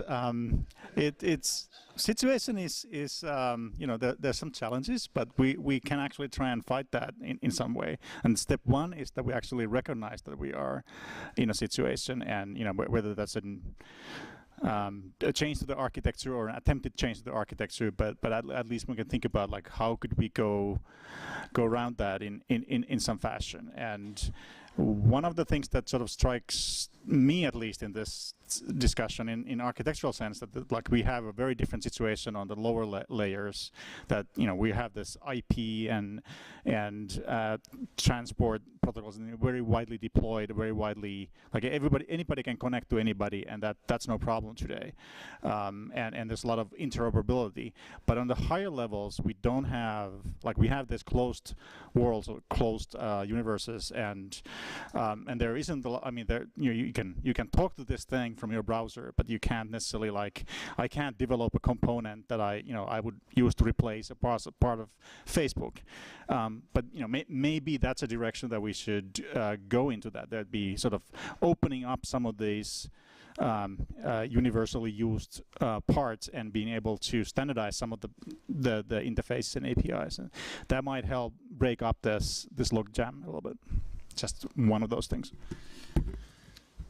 Yeah, I would agree with that. I think the kind of parade of horribles doesn't necessarily follow in exactly the way that you laid it out, because in many of these cases, the service provider who's at the center of this is there in order to connect to endpoints. So it's not like a pure peer-to-peer exchange, although there is like a lot of interest in returning to more pure peer-to-peer exchange and decentralization, and you know, kind of distributed computing and all of that. And that's very interesting. And I think it's quite possible that we could just be in kind of an upswing of a sort and kind of, you know, swing back towards the middle. But even if that doesn't happen, as Jari said, we are looking at components and still have a lot of interest and energy in the IETF and elsewhere in you know, standardizing technologies that facilitate peer-to-peer exchange of some sort. So you can think about WebRTC is one example of this, which is the new, you know, web-based suite of real-time protocols that let you make a phone call or a video call through your browser. And they're not only being used in the browser, they're also being used in mobile applications like Facebook Messenger and those kinds of things. So, you know, you have Facebook sitting there in the middle, setting up your call, but then when you call someone, you still connect directly to the other peer, and that's very important to the architecture of that protocol. Same thing we're doing with messaging layer security, MLS, which is for group chat. How many people have more than one messaging application on their phone? Yeah, probably lots of people. So, you know, messaging is a huge growth area, lots and lots of new entrants, and the whole idea there is even though there's a service provider in the middle, you're connecting peers. So I think it's easy to kind of fall into the trap that if you look at the internet from the perspective of which kind of traffic has the most volume, and it's clearly video streaming, and so we must be optimizing for that. But I think that's only true in one sense. The other thing, just to return to Jari's like very good list of causes for this, it's not all protocol design is not the only cause of consolidation, right? There's like 10 other reasons, including, you know, economics and network effects and so forth. And to the point you raised in particular, you know, we may have created this client-server mentality, but the disparity between uplink and downlink capacity on most residential broadband and mobile wireless networks also has contributed significantly to this. So if you wanted, to go back to the time when it really was a network of equals, you have to go really, really, really far back, if ever, to the point where you were getting the same amount of uplink as downlink. Most people just can't even dream of that.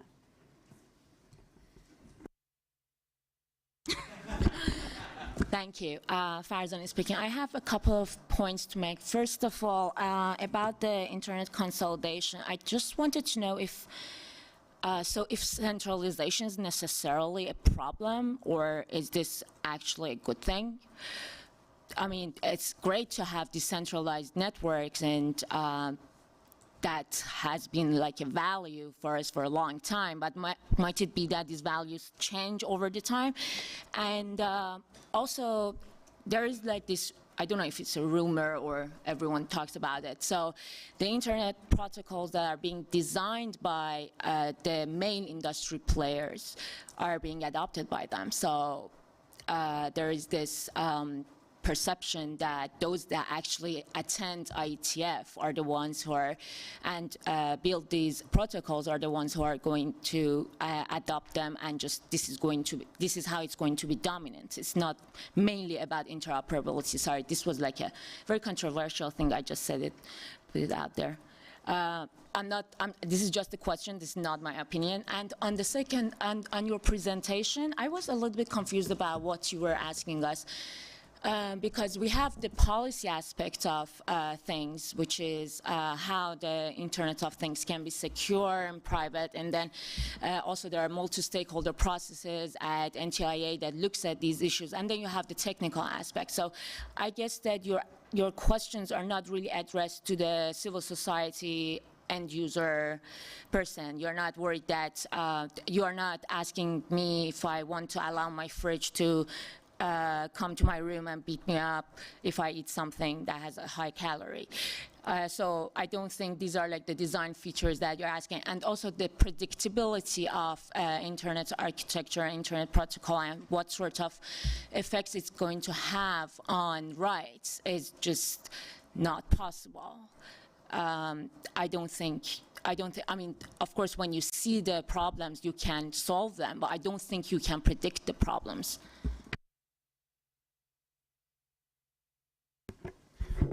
So on the centralization question, I think if there's information that you don't want exposed and you think it's important for you that it stays in your control, I think that what to do in that situation is to not put it in a central location or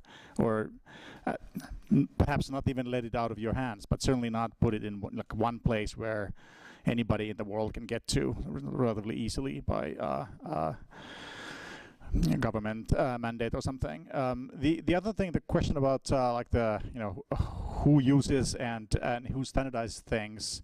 I mean, it's a fair question, and that certainly some proposals come from certain sectors of the industry. That's natural, but like the IETF is very special in the sense that like we don't standardize protocols because we like them, or some person like that this spec looked nice. We actually standardize them in order for them to be implemented.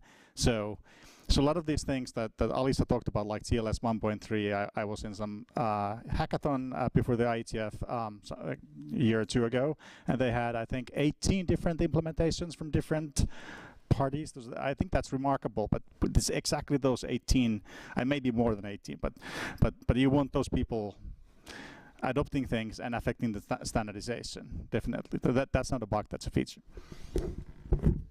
Yeah, just to give an example on the question about centralization. So there's definitely benefits and drawbacks.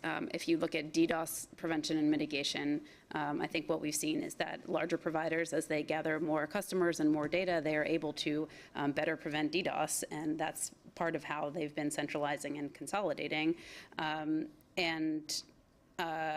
So that might also lead to other drawbacks of it, but it comes with some kind of benefit. Maybe some people who were trying to access the IGF website this morning noticed that they got a notification from Cloudflare, one of whose lines of business is to do exactly this, right? And the wider footprint they have, the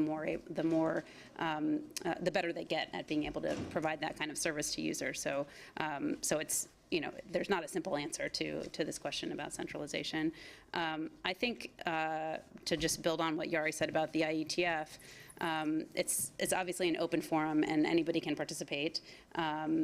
And it operates on the basis of rough consensus. So if we have, a bunch of people who come from a small handful of providers, and we have a bunch of people who are trying to represent a broader base of users, these people need to come to some kind of consensus at the end about what they want to standardize in order for it to become a standard. Now, that doesn't mean there isn't differentiation in terms of who has the resources to be able to participate, because it can be resource intensive in terms of taking up a lot of time. So, for example, historically, it's been harder for us to have as much participation from some network operators because network operators tend to, they have a lower margin business. They can't afford to have a bunch of engineers who are looking a little bit longer range at the kinds of, future standardization projects that are of relevance to their company. And so we do a lot of outreach to try to bring those people in and make sure that their perspectives are represented, even if they can't, throw 10 engineers at the problem at any given time. Hi, thank you for your question. About the IoT security, yes, actually it's a lot of layers to consider. I was talking about protocol-oriented, but when we talk about IoT security, we talk different layers or a stakeholder that should address and should be responsible of the security. For example, the government should say, okay, if this service is available to the community, should have this kind of privacy and security considerations, right? So it's not only the protocol that we develop, as well as the people that use that service or that protocol, maybe is not aware of which kind of threats can have. So maybe some kind of institution like the government or some kind of university that they can do some kind of helping to the community, to the government, to address the security issues. But actually, it's very big, and it's through the whole stakeholders. It's not only for the IETF. It's as well if we make a protocol but nobody use it or nobody address in a right way, this is not going to be useful. And actually, when we talk about the security in IoT, my partner said, we talk about the devices with different kind of constraints. So some kind of devices are not able to run all the security aspects. So we have to see how can put in these small devices with this kind of constraint, like the basic security, right? Or these kind of devices as well are built to be autonomous, so they should be bootstrapped by themselves, right? And they should connect to, for example, Bootstrap server and retrieve the information for connection in a secure way. So we have this kind of scenarios with constrained devices that not all can run all the security aspect, but the minimal, right?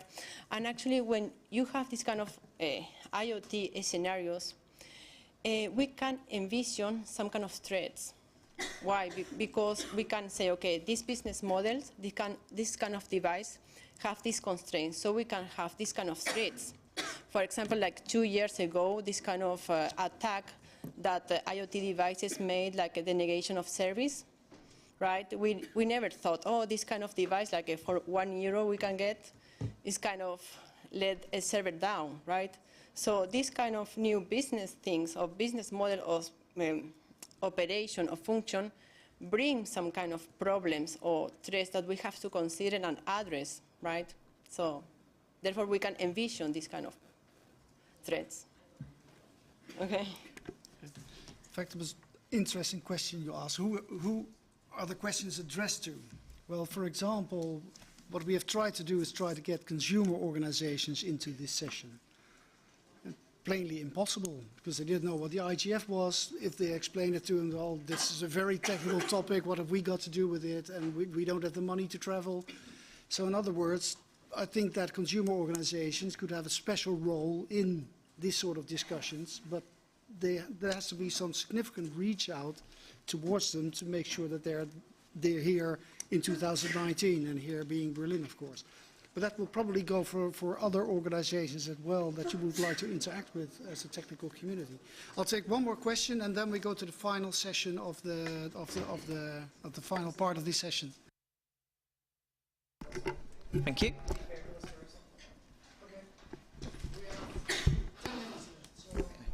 Thank you. So I'm Ethan. I'm a youth IGF fellow. So I know we've talked a lot about consolidation this session, and I would be very bad of me to not continue that. So I think that this is going to be one of the biggest changes to the internet architecture, and it's sort of a snowball effect that as we've gone further on and on and on, this consolidation has become more intense and more intense. One area I'd like to talk about a bit about that is standards. So internet standards are increasingly, I think, either being directly being taken from these consolidated private companies, or they are being de facto invalidated by them. So for example, for both of those, so HTTP2 with the server push, I know that before that Google came out with Speedy, which was a standard that did quite a lot of the same thing. And then let's just keep it to the same standard, for example. So when the IETF came out with HTTP2, there was, as you said, a big debate about whether this should include TLS in the stack. And the answer was no, but then nowadays to de facto use HTTP2, you have to use TLS because the vendors have come together and said, you know what, we're going to decide that TLS is going to be mandatory. So my overarching wonder with this is that in the future, are we going to see more and more these consolidated players being able to sort of exert what they want to happen onto the internet community as a whole? Yeah. Oh, okay. Hi, my name is John. I'm coming from civil society, the IO Foundation. I got basically two questions. They may not need an answer, but at least I want to throw them. So how do government feel, how we try it or we testing them on how do they feel about increasing encryption communications if we have this tendency of trying to encrypt even the headers of the communication we're going to be sending to applications? And do we suspect that we're going to fall into any sort of compromise situation eventually where they will, ask by law to actually have backdoors and whatnot? And the second question would be, how do we face the problem that we don't have control over the hardware over which those protocols is being run? Thank you. I'll go first. So I find this narrative about standards to be really fascinating because I started participating in standards about 10 years ago, and I remember when I first came into it, somebody told me, was talking to me about the routing protocols, which I didn't know anything about, and they said, well, basically what happens is that Cisco comes in with something that they want to do, and Juniper comes in with something that they want to do, and they kind of duke it out, and whoever wins, that's what we rubber stamp. That's what happens with the routing protocols. And if you look at the history of routing, it's very consolidated, right? There's not historically been very many vendors in the routing space, and so I have no idea if that was true at the time or prior to that, but that was sort of the narrative that was being told at the time. So I always find it interesting when people say, well, now it's like there's such a small number of players, and you have these like 4 or 5 browser vendors, and if they all get together and decide if they want to do something, then like that's how it is for the web. And it's like, well, 4 or 5 is a lot more than 2, so I don't know. It depends on how you look at it, right? But even there, I don't fully buy the narrative, because I think if you look at what happened with HTTP2, yes, there was Speedy, and Speedy came in and it got changed. It wasn't a rubber stamping effort, and there was a huge amount of involvement from people on the server side, people from the mobile space who were deeply, deeply involved, like building implementations alongside the standardization process and running interop tests and trying to make sure that when we fixed this thing in the standard, that it was going to provide the features that they wanted it to provide. Now, as is traditional for the consensus process, not everybody was happy at the end of the day, and it is true that when, if the browsers all get together and decide they're going to support a feature or not support a feature, that tends to be definitional in terms of what exists on the web. But we try to sort of set the playing field and not like force that to happen necessarily, and there's plenty of cases where that doesn't happen. And the same thing is happening with Quick. So there's a different version of Quick, which is called G-Quick, which had entirely different cryptography originally, which was widely deployed by Google, right? Google, who owns the client side on Android and Chrome, and who owns the server side on YouTube and Google.com and all the other properties. And it has changed dramatically in the process of standardization, because the whole point of bringing it into a standards organization like the IETF was to get outside input, and now we have that from many, many other players. So I think it's actually a pretty vibrant space in terms of input, and it might be useful to kind of compare it historically and see if it's better or worse, rather than kind of judge it right now. I think on the encryption question, governments are not monolithic, and so I think if you ask a cybersecurity agency or a homeland security agency or an intelligence agency how they view the encryption trend on the internet, you might get a very different answer than if you ask a law enforcement agency or potentially a legislator. People just have different, they're oriented differently towards what their view of the problem is. And it's certainly the case that more encryption in the transmission, as we've been talking about all day, changes the dynamic in terms of where access to information in clear text can be obtained. So it means that if you were accustomed to going to a network operator to get certain information, now you might have to go to the endpoints to get it, and that's certainly a shift. But I think there's not really like a uniform view about this based on where you might sit in government. And now I've completely forgotten the last question, which hopefully someone else will answer. I think I've also forgotten it, but so on the standardization question, I think we should not look into this as can we prevent the big guys from standardizing things, because those things like the encryption thing, as Alyssa explained it, it's a really useful feature, and it improves the performance, improves the security. That's not the thing that we should try and block. So you will always have the situation where people with resources will come up with technology and push it. I think she's right that at the IETF, there's at least for these cases like TLS or Quick and HTTP2, there's been a huge amount of people involved in the effort, and not just the guys who originally came up with some of the basics. But I think we should be looking at what other things we should be doing. Just to take a very silly example, the Doe thing, and that's sort of kind of easy to explain example, but maybe there's tons of other examples that we should also be talking about. But I'll just take one example. So it doesn't seem like an impossible task wearing my researcher hat that you could diffuse the information, obfuscate the information when you send a question to somebody, and not create this huge data store of who asked for what. I think that's possible. We should look into that rather than block somebody from doing Doe. And then one comment on this encryption thing. Of course, the governments care. I forgot to say earlier one thing that I wanted to add to what Alyssa was saying, and that was that. We had this big change where we went from 30 to 70%, or my numbers actually 20 to 80%, and are inching towards 100. But there's a separate change brought on by, I guess, Doe and similar techniques, and then something called encrypted SNI, which is tiny little thing inside TLS. But those two actually prevent information about where is this connection going to, and that's going to have further impact. So we should not think that this encryption already happened, and now we have encrypted the internet. That's not entirely true, but it might actually be true in 2 or 3 years. Thank you. We are moving into the final part of this session, just to come up with some recommendations on how to continue a discussion like this. As we have seen, there's lots of different sort of interests in this room with lots of different sort of questions coming to the technical community. And I think that's the right thing that is coming out of this session, to show that the interest for interaction is there. But how can we actually make sure that policymakers are aware of the work that's going on, and that they actually make decisions based on that work? How we can make sure that consumer organizations, when they test products, are aware of the possibilities that are being offered from the technical community? How do politicians make decisions that are being put to them, but that they actually know what's behind those decisions. And how do we do that sort of reach out, and where do we start? And I see people nodding yes.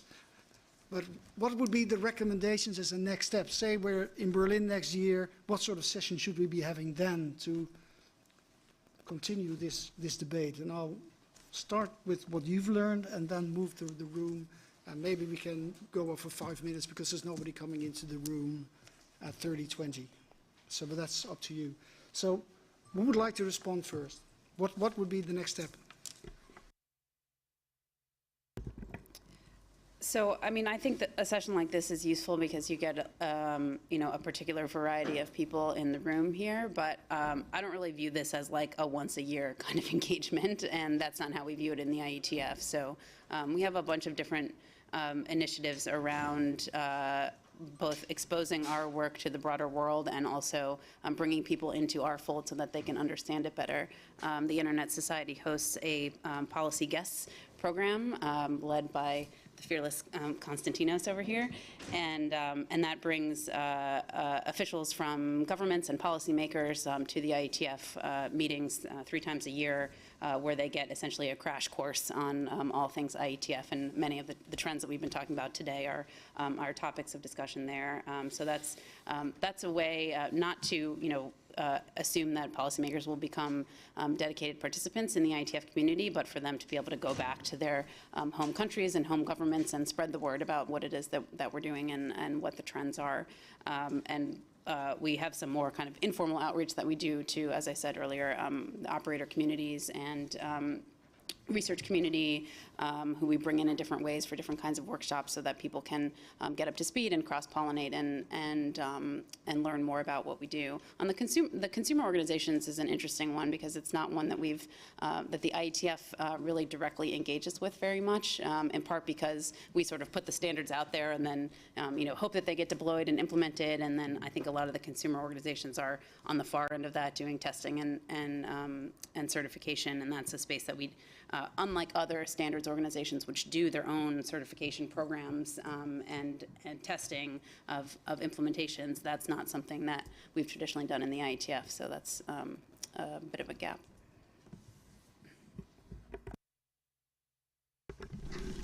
Thanks very much. It's Taylor Bentley again from the Government of Canada. So yeah, and I've been writing quite a bit of notes, and this group therapy has helped. So we're here to provide. The key is empathy, and I'm really I'm sorry that the fellow from the Swiss IGF left, because it feels fast when we don't know what's going on, and you can't trust someone that you've never met, or it's very difficult to. So it's, you know, keeping that conversation going and keeping that familiarity and that empathy strong. Now, this is where we get consolidation and convergence to work for us, because thankfully there aren't many competing standards organizations, or, well, not standards, but direct competitors with the IETF. Actually, no, sorry, there are. But we get that consolidation to work by supporting people to come in.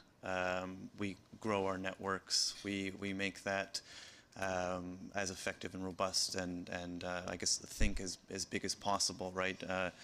Google supports a lot of these initiatives, and you know, they all have community building budgets. So we get that to work for us. The difficulty, of course, is making sure that we're all kind of writing the same narrative. And kind of speaking the same language. And Alyssa, I was really struck by what you were saying, that we've been doing this for a long time, and we're just kind of getting our groove, right? We're kind of making it work, and we're still doing that with collaboration and empathy. So that's going to take some time, but I think we'll find our groove eventually. Thank you. Arda, would you like to add something from a political point of view, a politician's point of view? Yes? Yes?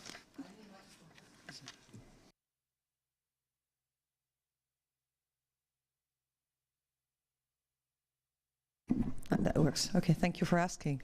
Because in the beginning you asked, are there technicians here? Is there government here? You didn't ask, are there politicians here, right? Okay. So there are 2 of us. Great. Good. Yeah, I think this is a very important subject for politicians, actually, because I would like to look at it at the same way as we're now looking at the climate change problem, that kind of came up on us as well. And now we're in the middle of a lot of problems. We have to solve that.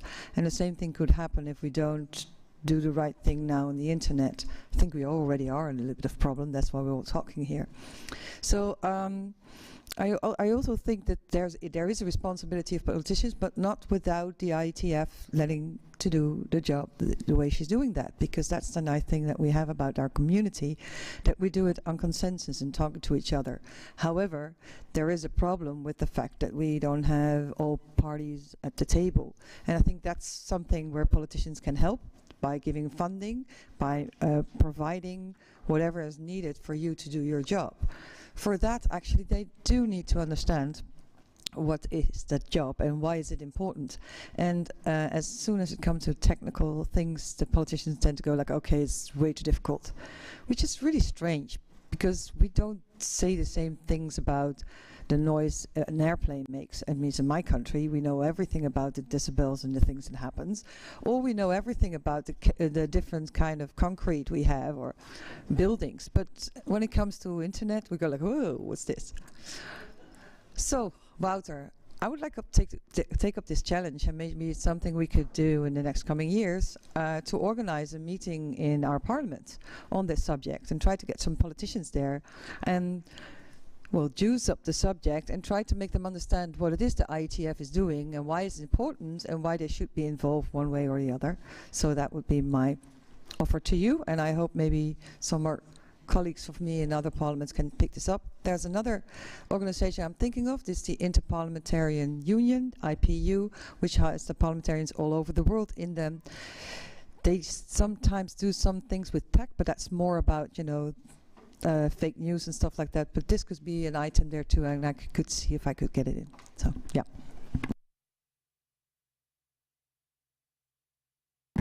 I'm Julie Ward. I'm a member of the European Parliament. So I just want to back up what you say. Sorry, we never met before, but we have met before. There you go. I forgot. Sorry. There's also a really great organisation called Parliamentarians for Global Action. It's a membership organisation, and it works on issues of human rights and democracy. So they, in a kind of macro way, and it's been very effective in dealing with some. So it really focuses and targets on specific issues. So certainly in the European Parliament, we have a small caucus of people who are members of PGA, but we've been able to be very effective when other ways of getting people on board were not. So I can give you introduction to the PGA Secretariat. I think they might be open for some new projects. I think that would be useful. I just want to, I heard somebody, and I'm sorry I wasn't here for the whole discussion, but when I came in, I heard somebody saying, oh, everybody's connected. Everybody can get online. We can all talk to each other. Well, can I tell you that's not true? Okay? There are many people who are still not connected. It's still not an equal, a level playing field for everybody. In many remote areas, people don't have access. They don't have access for a lot of different reasons. And so there's a massive digital divide still. And also people with disabilities, with you know, they also are not always in a situation where they're given equal access. And some of the best workshops that happen here at IGF are run by the disability community. And actually, because they're so shut out of things, they're the innovators. They're the people who are doing the most amazing things that all of us will benefit from. But I don't see any of them in the room. Okay, so we missed out here. They had a fantastic event last night called Discotech. They're running brilliant workshops tomorrow morning. I learned more from going to their workshops and engaging with their community in terms of making better legislation in the European Parliament than I would have done if I'd just talked to you guys, okay? So I think you're missing a trick here. And now I have to go to Youth IGF, which is my other big thing. Okay. Thank you. Thank you. Any other suggestions like we just heard in the way that we can reach out to each other?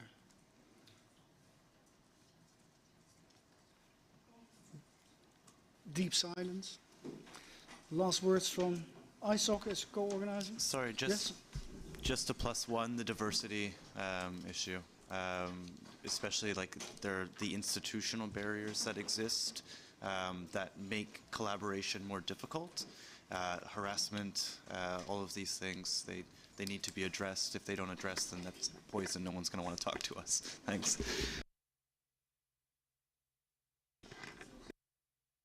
It looks like people are hungry. So there is one thing I will say, and that is that the Internet Society actually exists partially to try to bring these conversations together. So I really encourage people to make sure that you hold us to it and make us do our job, because that's what we're here for. Thank you. Okay, then I thank you all for being in this room. It was a lot fuller when we started, but there's a lot of interest in this topic, and I think that that's the main lesson we have learned. But we also learned that there's an interest to actually reach out to each other. And for starting that, I would like to thank Ines, Jari, and Alyssa for the tremendous effort they put into this session. Thank Internet Society for making this possible. Paula for doing the remote, and the scribes for doing the hard work somewhere in the world. And that is the end of this session. Thank you all very much. Thank you.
Qu'est-ce qu'il y a? Je t'entends pas.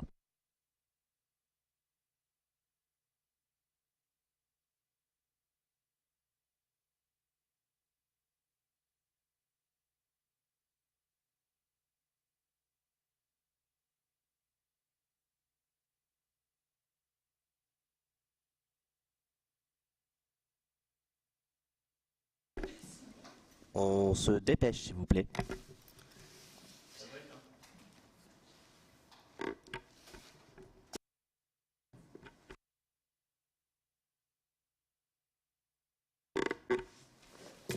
J'aimerais prendre la parole